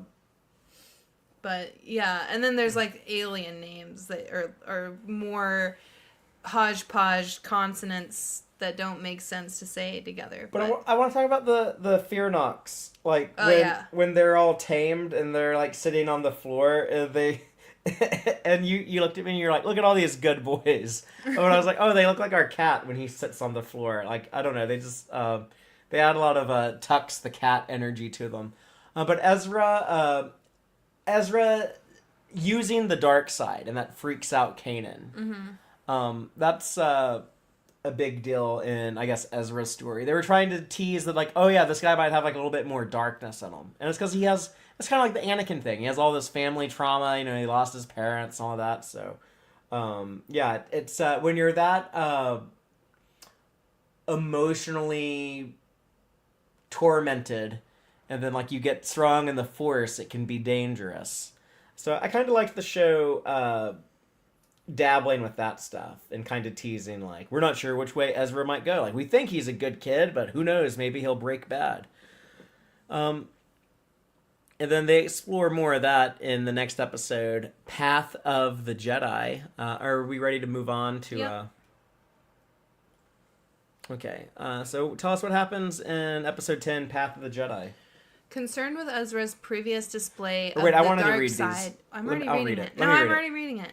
Concerned with Ezra's previous display of the dark side against the Inquisitor, Kanan brings him to a hidden Jedi temple on Lothal to be tested for his readiness in Jedi training. While Kanan stays behind, Ezra makes his way through the temple alone and is faced with a series of visions showing the Inquisitor killing Kanan and the rest of the Ghost crew. After seeing through the illusions, Ezra is guided by the disembodied voice of Jedi Master Yoda, who helps him admit his fear of being alone again. Kanan also speaks with Yoda about his own ability to teach Ezra. Yoda leads Ezra to a Kyber crystal, which he uses to build his own lightsaber. This is a good continuation off of that Luminara episode. Because it is talking about those same insecurities again. Mm-hmm. Ezra being alone or abandoned, and Kanan worried that he's not going to be a good enough teacher.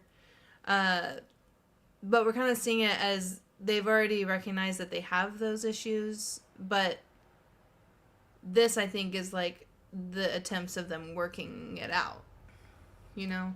It also builds on, Kanan being freaked out about Ezra tapping into the dark side in the previous episode. Because that comes up. But the big deal is that they get Frank Oz to come back as Yoda.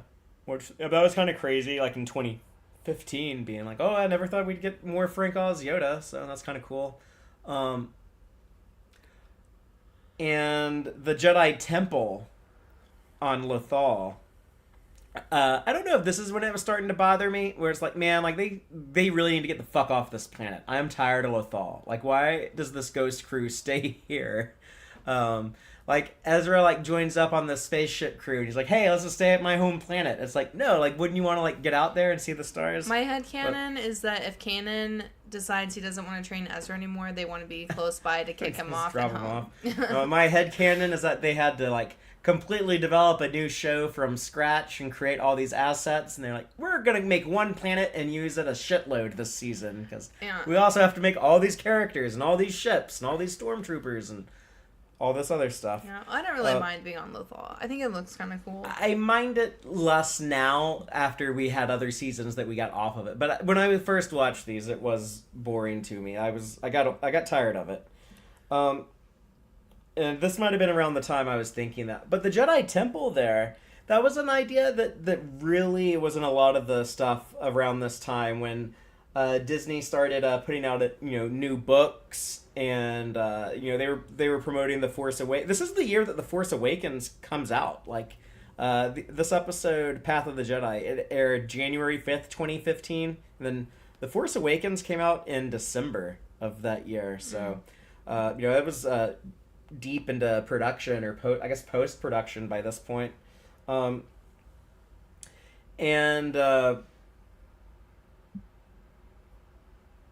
Having Yoda back was a cool thing, but the fact that they were also bringing in like this Jedi Temple and then like a lot of the other books and stuff, like they put out a book around this time of like Luke goes and explores some Jedi Temple between two of the movies in the original trilogy. There's all these like these ancient Jedi temples that, as Kanan puts it, the Empire destroyed a lot of them, but there's some that were forgotten that they lost. And, like in the Acolyte, we see like that other Jedi temple that's not on Coruscant, but somewhere else. They used to have like these outposts throughout the galaxy that they would use. And then over the centuries, they started using the other ones less and less, and then they just became more centralized on Coruscant. I like how ancient they are. Yeah, that's what I think is the coolest. Stuff. I like the Jedi temples a lot.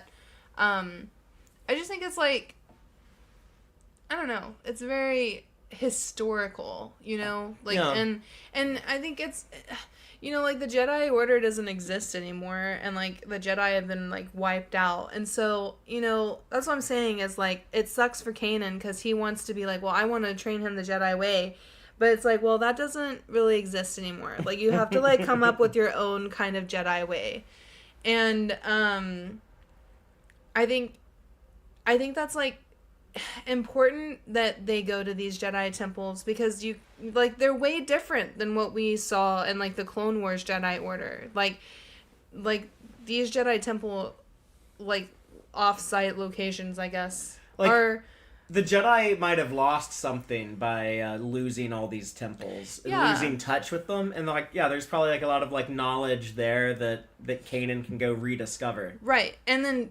rebuild Yeah, in a way. that's like eventually what Luke goes Yeah. on to do, and then it goes to shit when his nephew messes it up. well, technically Luke messes it up, but yeah. Does he? Yeah, because Kylo wasn't like, yeah, okay, so he was tempted by the dark side, but Luke is the one who like almost killed him in his sleep, so he's at fault for turning Kylo completely to the dark side. When you get like the Roshamon moment, yeah, where like when Luke, yeah, but yeah, we'll I get don't to know that. that's Luke's fault, but I don't know. The whole Yoda being back was okay. It kind of was funny to me that he was Sparkles because he's alive somewhere. But okay, so on Dagobah. I never connected this before. I never connected the dots of the dots. But the yellow glowing dots that Yoda's speaking through here, that's how Qui-Gon appeared to Yoda. Yeah, in the Dagobah arc. Right, in the Yoda arc of the Clone Wars, which at the time in 2015, that would have been the last time that Star Wars had done anything with Yoda. Canonical with Yoda. And with those dots. So it was a cool little nod to Clone Wars that Yoda had continued his Force training with Qui-Gon. I guess. I think it's weird because in my opinion, I think that insinuates that Yoda is dead. No, it's that he's reaching them from Dagobah. But as dots is weird.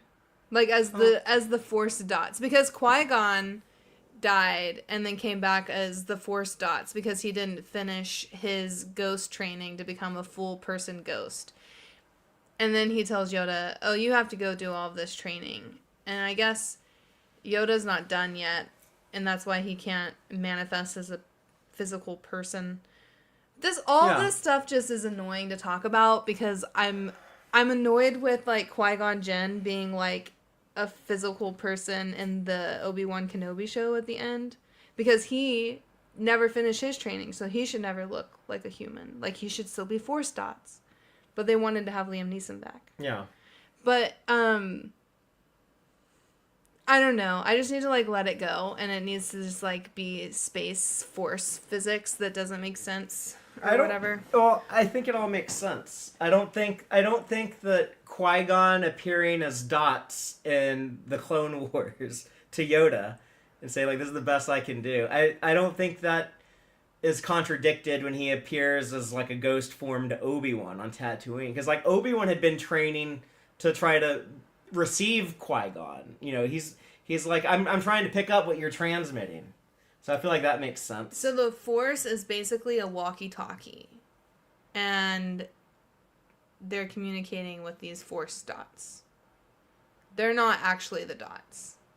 Yeah. I always thought like their essence is the dots. No, yeah, like these dots that we see here, that's not Yoda. That's just like what's like a projection from him. And like when we saw that in the Clone Wars, that was just like Qui-Gon he had like become one with the cosmic force, and that was his projection as back. Like the will-o'-the-wisp kind of thing, like a soul dot. You know, you haven't seen Brave.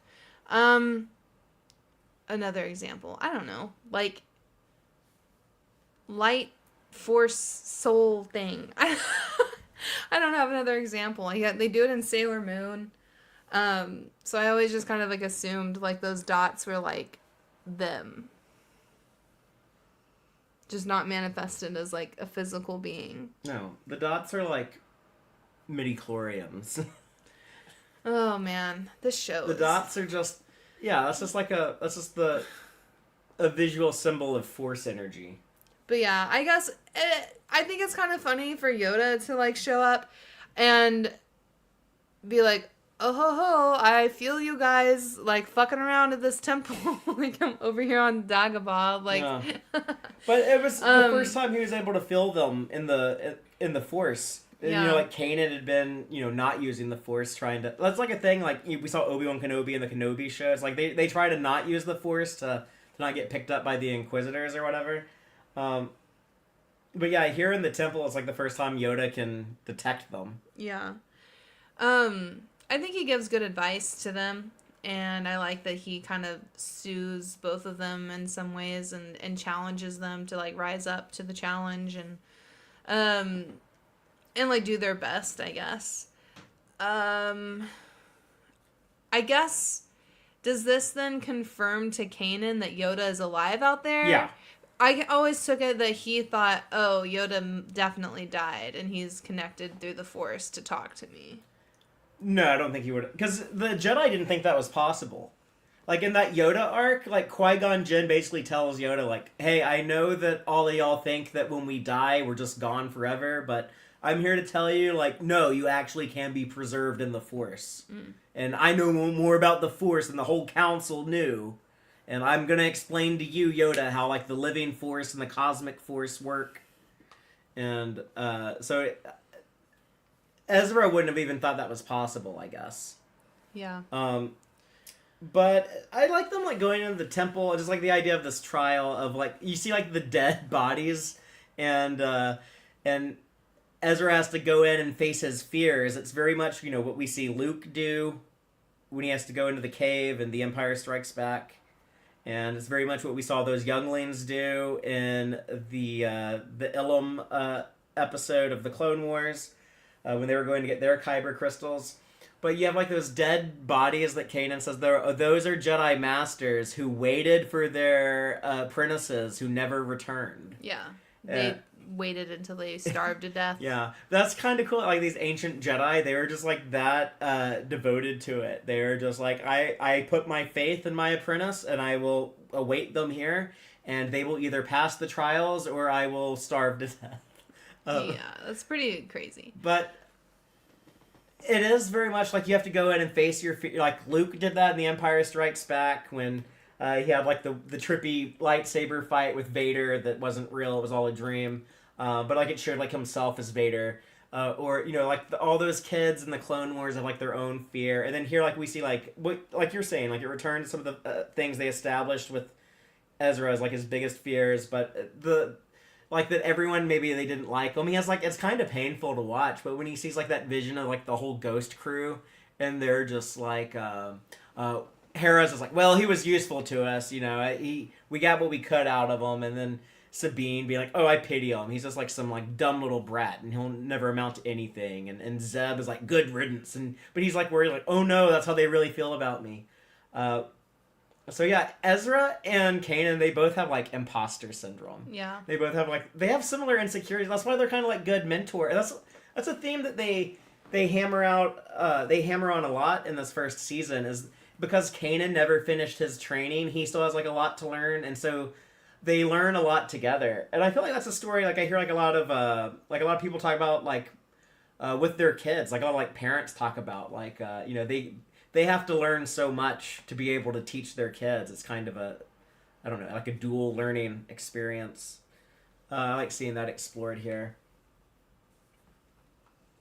Yeah, it's a really good episode. And I like the different tests that Ezra's put through. And I think I remember like being pretty happy with this episode. I was nervous about Yoda. I was like, am I going to be able to like this and like ignore Clone Wars and the prequels and just be like, that's just the original trilogy stuff. We don't necessarily know what Yoda was doing before The Empire Strikes Back. And I was like, oh yeah, this kind of works. So I remember like I was pretty happy with it until there was something that annoyed me in the next episode. But yeah, the end of this one, Ezra has his lightsaber, blue kyber. A lot of blue in the show. We have blue lightsaber for Kanan, blue lightsaber for Ezra. But his lightsaber is a little different, but we don't see how different until the next episode, Idiot's Array. So, Season 1, Episode 11, Idiot's Array. Zeb bets and loses Chopper to smuggler Lando Calrissian in a game of sabacc, forcing the Ghost crew to assist Lando with a dangerous smuggling run to get their droid back. However, during the smuggling run, Lando trades Hera to crime lord as Morgan in exchange for a puffer pig, which can detect precious minerals for mining purposes, leaving Hera to escape in an escape pod. Humiliated, as Morgan and his henchmen intercept the rebels on Lothal to take revenge. The crew successfully drives the gangsters away. The rebels part ways with Lando, though not before Chopper steals the fuel to Lando's ship, which the smuggler concedes as payment for their help. So this was the Lando episode. So when I was watching season 1 as it was coming out, I think this is where I stopped. Because like I had heard that Lando was in the show. And I was like, well, I want to see Lando. I want to get to Billy D. Williams. So it's cool that he came back to voice Lando. So my first attempt to watch Rebels, I made it thus far. Back in 2015. But what do you think of this one, Idiot's Array? Yeah, this is just okay. I don't know. I don't know. I'm not really big on Lando very much. Like, my favorite Lando is Donald Glover's Lando. And he's never been, like, my favorite character. I always found him so untrustworthy because of what he did to... In The Empire Strikes Back. Yeah, and but this is closer to that. Like, the Donald Glover one is much more of a departure. This is, like, very much the same guy we see in Empire. Yeah, and I don't really care to see more of him, usually. Because I'm like, well, I don't trust him and I don't like him. So I don't really want him in my stories. You don't like his blue capes? I don't know. I think that's kind of it. I was always kind of like on the edge of my seat. Like, what's Lando gonna say to Hera? What's he gonna say to Sabine? I'm more nervous. Yeah, when I watch this about like the Sabine stuff. Yeah, I was like, get away from my girls. Leave them alone. Like, God. I think Hera's really. She takes it like a champ, but she's obviously really independent. Nothing she can't handle. She can slap him across the face if she feels she needs to. At one point, she punches him in the gut. She sure does.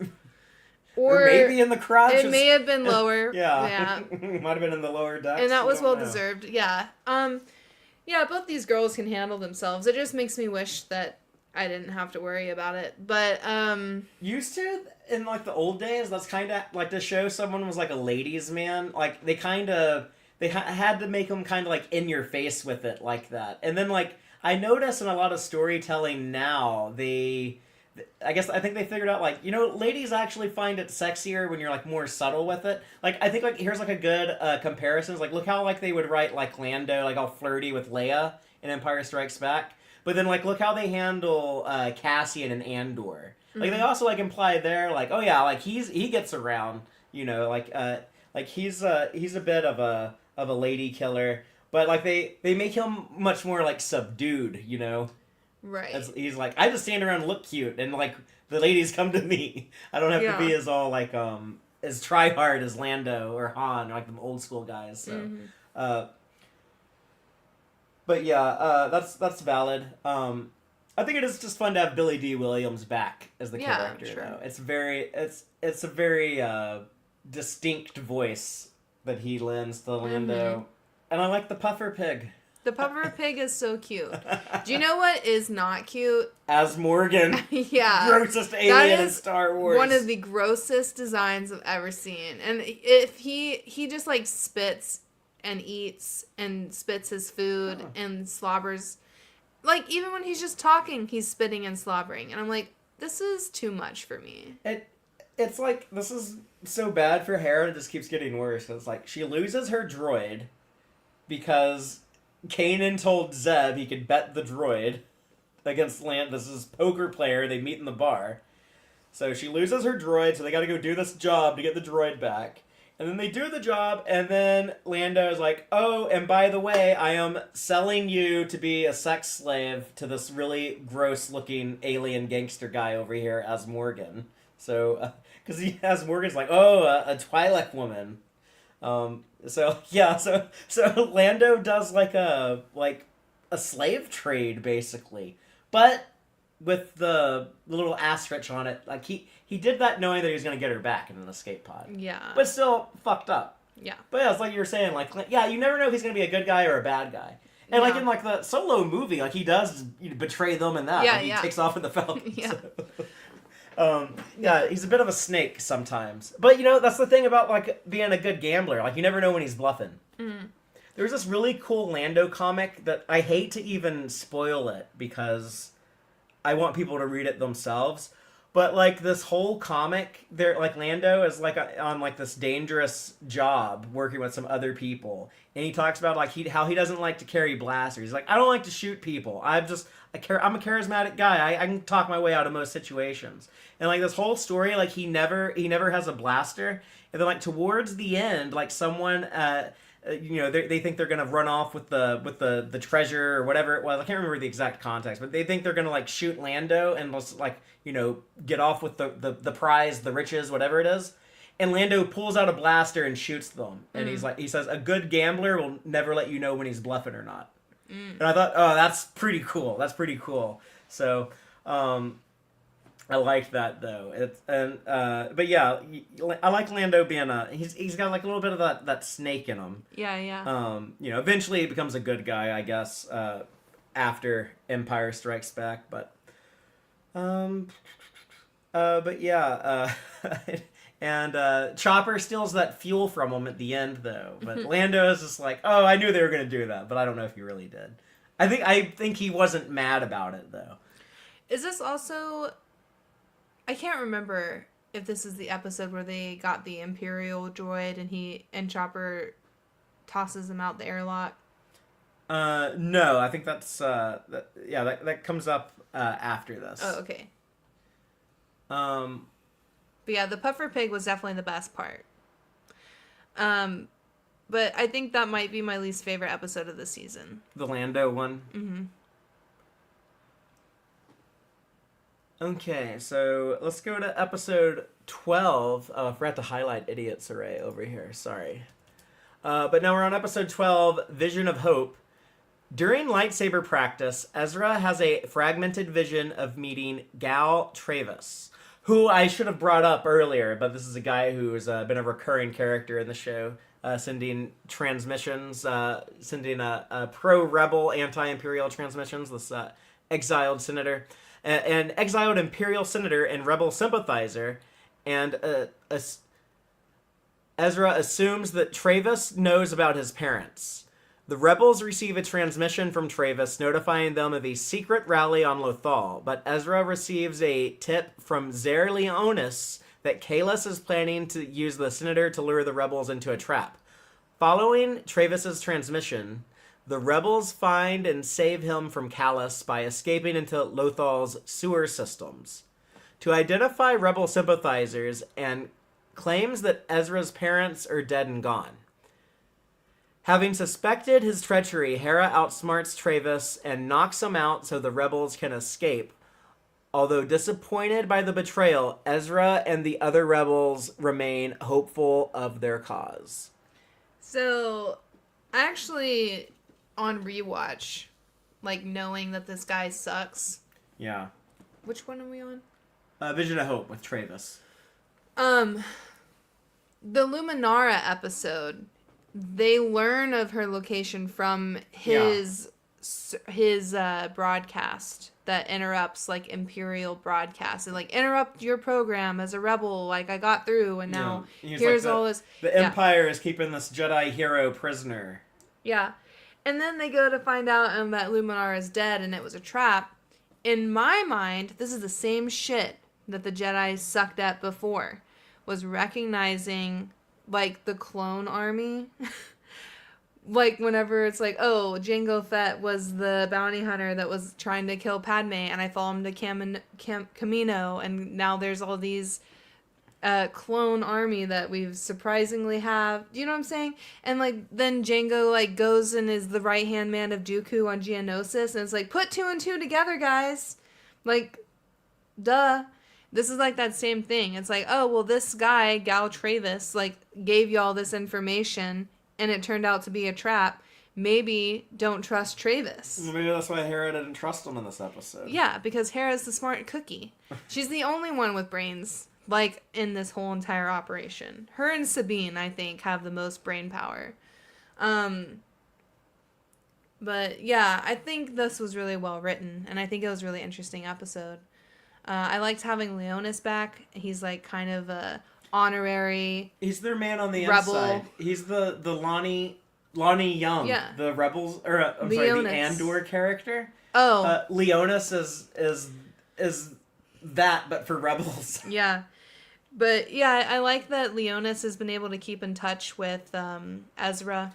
They're like high school freshmen. Yeah. Because Ezra turned 15 on Empire Day was his birthday. It was also Luke and Leia's birthday. It was like the day before their birthday, I guess. Which kind of Ezra's a day older than the twins, but he was in this stormtrooper training with Leonis. So yeah, like they get like high school freshmen into stormtrooper training. Yeah. They were recruiting. I mean, like I guess send military recruiters into high schools here. So. Yeah, this is like ROTC. Yeah, Imperial version. But is this fun to think about? Like, you get to see like the all ages cartoon version of some of these concepts on Rebels, and then you get like the serious adult drama version of it in Andor. Yeah. But I kind of like both sides of Star Wars because I feel like the original trilogy. I feel like the original trilogy would be like, oh, if you if you got like the people who made Andor to try to make Rebels, you would get something that looks like the original trilogy, you know? It's kind of like the fusion of those two things. So that's why I like these two things the most, I guess. But the Bridger transmissions, so like Ezra's parents were like, they basically were like,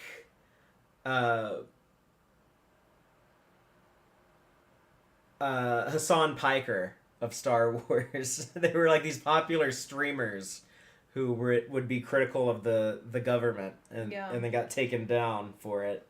But that's kind of cool that Ezra gets to continue their legacy. Like he gets to start transmitting like his parents did. Is that in this episode, or I guess that's later when that happens? Yeah, when Ezra transmits, that's later. But we learn in this more about their... Yeah, so it's like cool stuff. Like, if I was in the Star Wars universe, like, I don't know, maybe I would listen to the Bridger transmissions. Because I listen to, like, a lot of political content online. Mm-hmm. So maybe I would consume the Bridger transmissions. But yeah, you get to see Ezra learn the important lesson of don't put too much trust or faith into politicians because they'll break your heart. So, yeah. Sometimes you work for Obama's election campaign, and then like he goes and commits war crimes after you elect him, and then you have to live with that the rest of your life.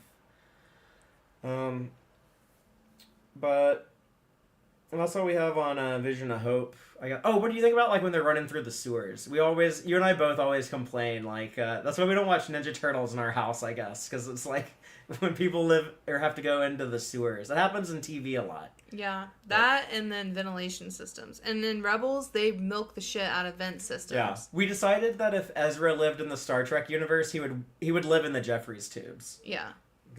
In the Star Trek universe, yeah. Is that what I said? That's what I meant. You may have said that, but I didn't. I wasn't sure. Well, you want to move on to the next episode? Call to Action? Yep. Grand Moff Tarkin visits Lothal to deal with the rebels. In light of discovering that Travis is actually an Imperial spy, the rebels debate broadcasting a message to the nearby star systems about their cause. Ezra adamantly supports the idea. See, it's hard to read this font, right? Since his parents had broadcast secret messages from their basement for years. Kanan decides to invade the main Imperial communication tower on Lothal. The rebels think they have the element of surprise, but they do not take into account the arrival of Tarkin, who has deduced where they will strike. The Inquisitor and Kahless are sent out to capture Kanan alive to earn back Tarkin's trust. When the Imperial forces attack the group at the tower, Kanan instructs the team to leave him and thus is captured. The team is about to have Ezra send a message of hope, urging those living under the oppression of the Empire to fight before Tarkin orders the tower to be destroyed, ending their broadcast. They were able to send the message of hope. It's okay. No. Well, I don't like to read out loud. I know, That's why you it's miserable. I'll do the next two, I guess. But Yeah, this is a pretty fun episode. It's kind of funny to have Tarkin come back and be like, "Oh, this is so beneath me. I'm here to fix this mistake from you guys," and he like immediately kills people in power. But he killed the two annoying characters that I didn't like. Dude, that was pretty dark, honestly. Like, he's like, those two, the Banana Man and the Orange Man, walk into the room, and it's Grand Moff Tarkin and the Grand Inquisitor and that mayor lady. And Callus, and Agent Callus. And the minister lady's there, though. Yeah, that's what I said. With the hat. Yeah. And, but yeah, those two poor guys, they sit down, and I was like, oh man, they're dead. Like, the Inquisitor immediately moves behind them. Yeah. Like, with his lightsabers, like, coming for, like, the back of their necks. So it's like the camera waits till, like, the very last... Like, the lightsaber is, like, touching the back of their necks when the camera cuts away. And like, I liked seeing the reaction of Callus and the mayor lady. Yeah. The minister lady. How did they react compared to Tarkin? Like does Tarkin even react? Tarkin's like, just another day in paradise. And Callus is like, holy shit, that's fucked up. And then the lady is like, shit, that's gonna happen to me. Like, I think she totally realizes that she's next. Yeah. But Callus doesn't. He's just like, wow, that's fucked up. But yeah, I like that they got rid of the two buffoons immediately. See, like, this is around the time where I quit watching Rebels originally, because I heard that Ahsoka showed up in the last episode. It was like, I got to Billy D. Williams, but I don't want to see those Clone Wars characters, so I guess I'm going to stop watching now. But no, I like Ahsoka so much that I like Ahsoka as much as Lando, so I just really love this show.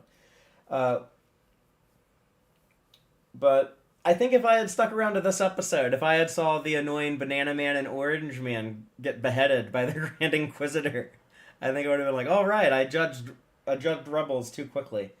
There's like a lot of cool like speeder bike chase stuff in this episode too. There's a lot of speeder bike action. Yeah, the ball is big. But I loved Ezra getting to continue his parents' legacy. Mm-hmm. He's like, oh, I'm going to pick up the microphone and start streaming also. Yeah. I'm going to start broadcasting my political podcast also. Oh, no, I like that. Yeah, and this episode has very strong parallels to Kanan's finale.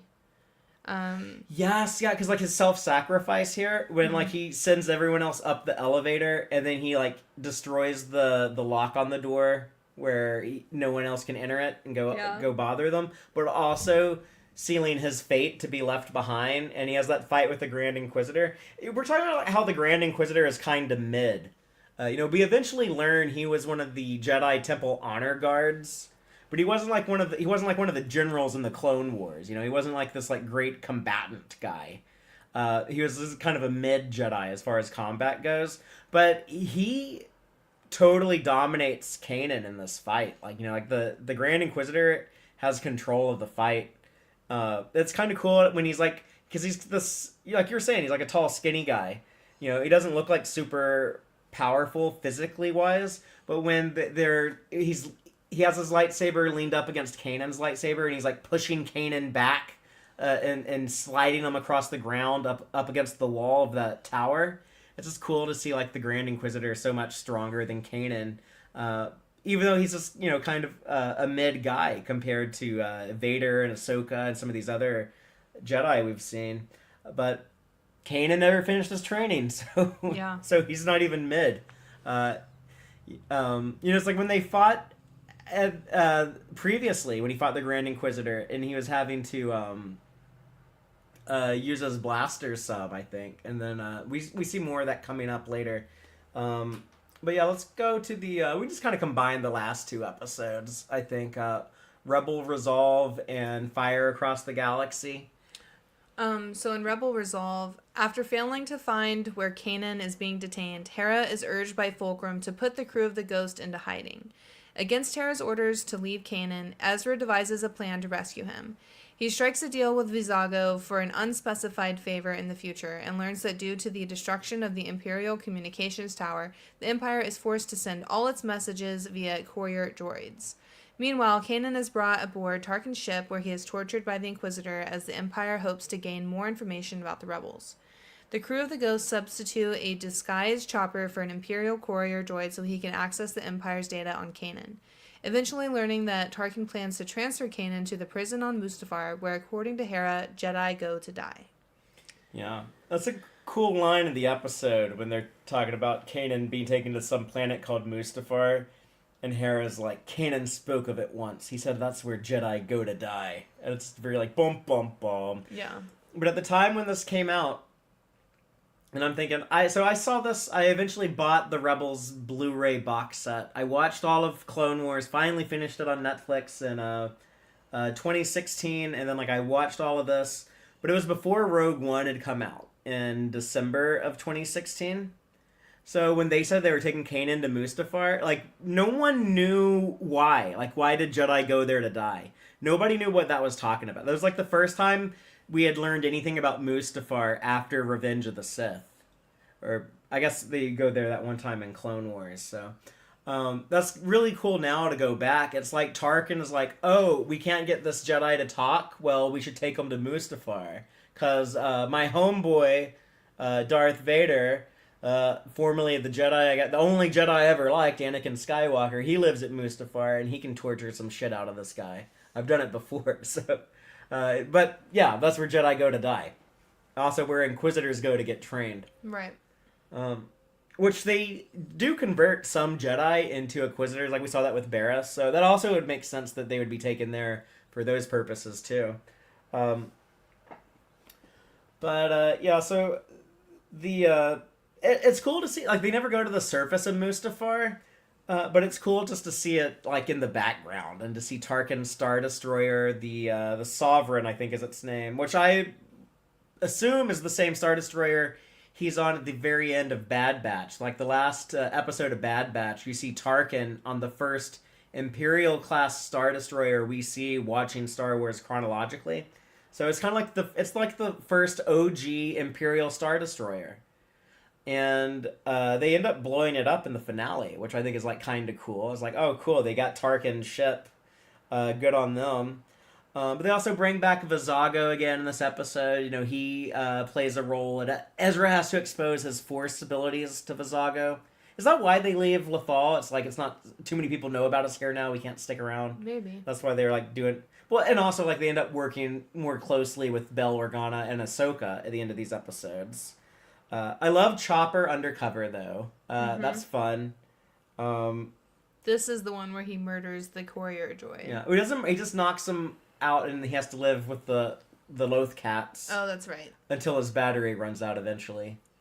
So, but yeah, it's funny because they're man, this guy has been pretty helpful. We want to keep him on board, and then Chopper knocks him off. I like that he doesn't straight up murder him, though, because they're oh, this little Imperial droid, he actually is helping the rebels, so he's got a good heart after all. Mm-hmm. He was just enslaved by the Empire.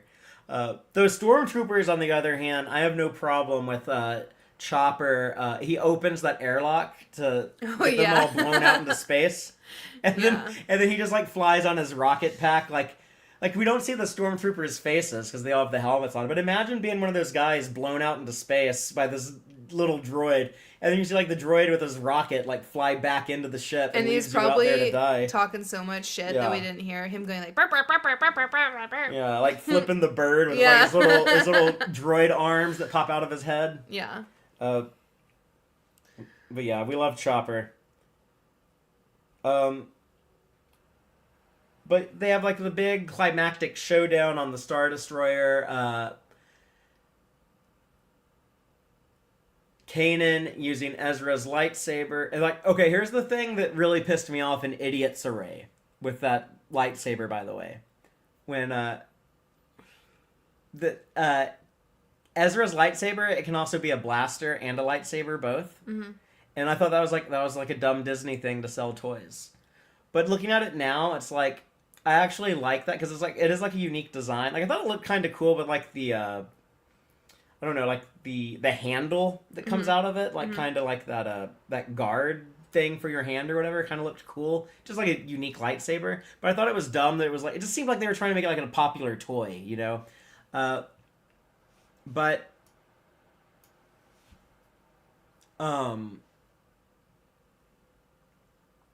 Why'd you highlight that? Because I haven't read that synopsis yet. Oh, I thought we were doing both of them. Okay, sorry. I was talking about both of these. But yeah, we can talk about. I count these as kind of like a two-parter. But do you want to read Fire Across the Galaxy? Yeah. The crew of the Ghost seize an Imperial transport and use the TIE fighter that Zeb and Ezra had previously stolen to infiltrate and disable Tarkin's Star Destroyer in the Mustafar system. Ezra frees Kanan using the duct system. There he is again, in the Jeffries tubes. While Hera, Sabine, and Zeb attempt to secure an escape route. Ambushed in the engine room, Ezra and Kanan face the Inquisitor in a lightsaber duel, during which Ezra falls and is believed dead by Kanan. Abandoning his fear of losing Ezra, Kanan succeeds in destroying the Inquisitor's lightsaber and rupturing the ship's engine, into which the defeated Inquisitor casts himself to his death. Ezra reveals himself to be alive and to have gotten a scar during the battle with the Inquisitor, and escapes with Kanan. Both groups successfully emerge from the doomed destroyer with stolen ties. Chopper arrives in the stolen transport alongside a number of other ships, and they all successfully escape into hyperspace. The rebels are greeted by Senator Organa and Fulcrum, the latter of whom is revealed to be Ahsoka Tano, who tells the group that they are just one cell out of many working for a larger rebellion. On Lothal, Tarkin introduces Agent Kallus to Darth Vader, who has been selected by Emperor Palpatine to hunt the rebels in the Inquisitor's place. Oh. Sorry, I had already jumped the gun and was talking about this episode too. That's why I was like, wait. we gotta read that. But like I said, like the big fight on the Sovereign and above Mustafar, or I think that's the name of it, the Sovereign. But whatever Tarkin Star Destroyer is, but Kanan using Ezra's lightsaber there. But yeah, just like I don't know, that lightsaber, it pissed me off in 2015. I'm a much more accepting Star Wars fan now. I see the error in my ways. But the Grand Inquisitor dies in this episode. And I don't know, at the time, I kind of thought it was kind of a weird death when he just, like, lets go of the realm. It was 100% because he failed and he didn't want to get slashed down by Darth Vader. He was like, you know what? I'll just take my chances with the fire pit. Yeah, he was just ready to be done. Like he knew, like, yeah, if I go back to them, they're just going to talk shit to me and kill me, or I don't know. He didn't want to face Vader or the Emperor after failure for whatever reason. I guess he felt like he wouldn't be able to be the Grand Inquisitor anymore. One of the other Inquisitors would kill him and take his place. Because we kind of saw that kind of a career rivalry going on in the Obi-Wan Kenobi show, but. It was really cool to introduce Vader and Ahsoka into the show in the same episode. Yeah. Even though they opened the show with Vader, which originally, when it aired on Disney XD, it didn't have like that opening with Vader. They added that when they aired the episode on ABC. I guess just to get people to watch it again. Mm-hmm. But kind of bookends the season by having Vader at the very beginning and then the very end. But it is kind of just a big tease, a big lie to open the show with Vader, and then you don't see him again until literally the very end of the last episode. Yeah. But he has a big role in season. See, okay, here is why season 2 of Rebels is my favorite season of the show, is because all of the Vader and Ahsoka shit happens in season 2. Yeah. And also, there's some fun stuff with Rex and the clones. Yeah. So see, isn't it funny that I say when Rebels started, I was annoyed whenever it brought in Clone Wars stuff and wasn't like its own thing connected to the original trilogy and nothing else. But now, when I watch it, like my favorite parts of it is kind of like a continuation of the Clone Wars. When it's but it's Anakin and Ahsoka, and it's Rex and Gregor and Wolf. Yeah. So those are all Clone Wars people. That's kind of interesting to me. But I'll just look at my notes for a bit if you want to chime in. I don't know. I liked the finale here. I think it was a strong ending. I like the team working together and refusing to not rescue Kanan. Like, they're like, and I like that Hera was the last to come around. Like, she's like, we're following orders. And, like, Hera... Ahsoka ordered them not to go get Kanan. So it's kind of fucked up. Yeah. But I, like, watching this is probably the first time I realized that Hera and Kanan are together the whole time. I don't know why I never thought that before. Like, I always thought, like, oh, they get together randomly in the middle of Rebels. But, like, even, like, season 1 and even, like, or episode 1 and 2, and even in, like, The Machine and the Ghost, the short, I'm like, oh, it is very obvious that Hera and Kanan are, like, together the whole time. And so I think that makes it even, like, harder, like, during this, whenever Kanan is captured and Hera is the one, like, trying to follow orders. And like, Ezra and Sabine and Zeb are like, why would you not want to go rescue Kanan, you know? And it's like, believe me, she wants to, and she feels terrible about this, but she also has, like, this duty of, like, this bigger war that they're fighting. And, you know, I guess maybe she also, like, I think her and Kanan also probably have, like, like a spoken rule. Like, if I'm captured, this is what I want you to do. Like, I'm pretty sure Isn't that they've talked about? They've talked about this, you know, like, probably follow orders. Like, I'll try to get out on my own sometimes, you know. And Kanan did, like, allow himself to be captured. Like, he didn't do it on purpose, but, like, he willingly got captured so that they could all escape. He knew he had cut off any means of escape. He was either going to be killed or captured. Yeah.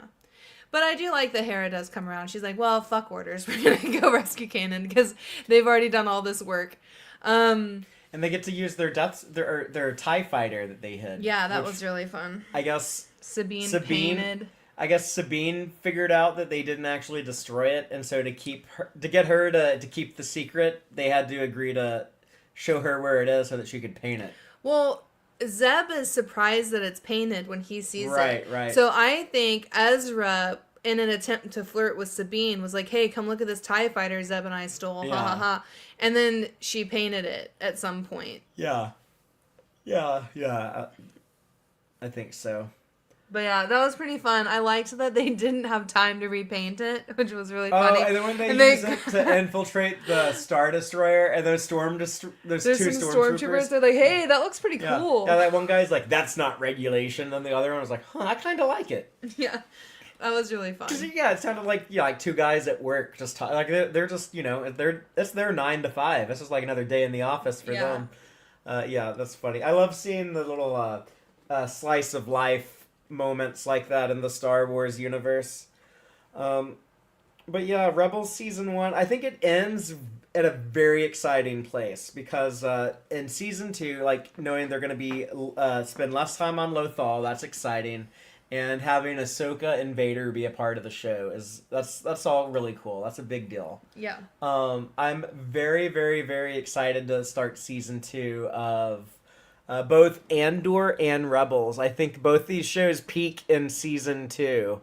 So coming up next, we're going to be talking about some of both. We're going to talk about the first 3 episodes of Andor Season 2, and then I think the first 9 episodes of Rebels Season 2. So in the year 4 BBY, getting very, very close to the big battle of Yavin itself, when Luke is going to blow up the Death Star. And we'll be into the original trilogy and then post-original trilogy stuff. So, but I'm having a really good time right now watching Andor and Rebels with Taylor. These are my 2 most favoritist Star Wars shows, and Taylor's favoritist. So we're having a lot of fun, and I'm excited to keep the journey going.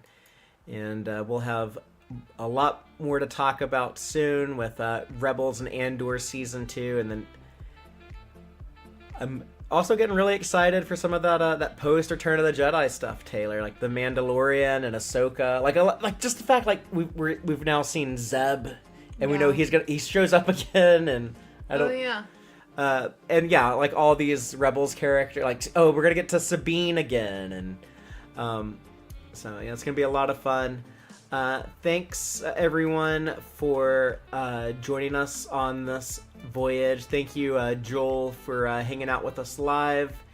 And remember, the Empire is for bootlickers. Be a rebel, and may the Force be with you.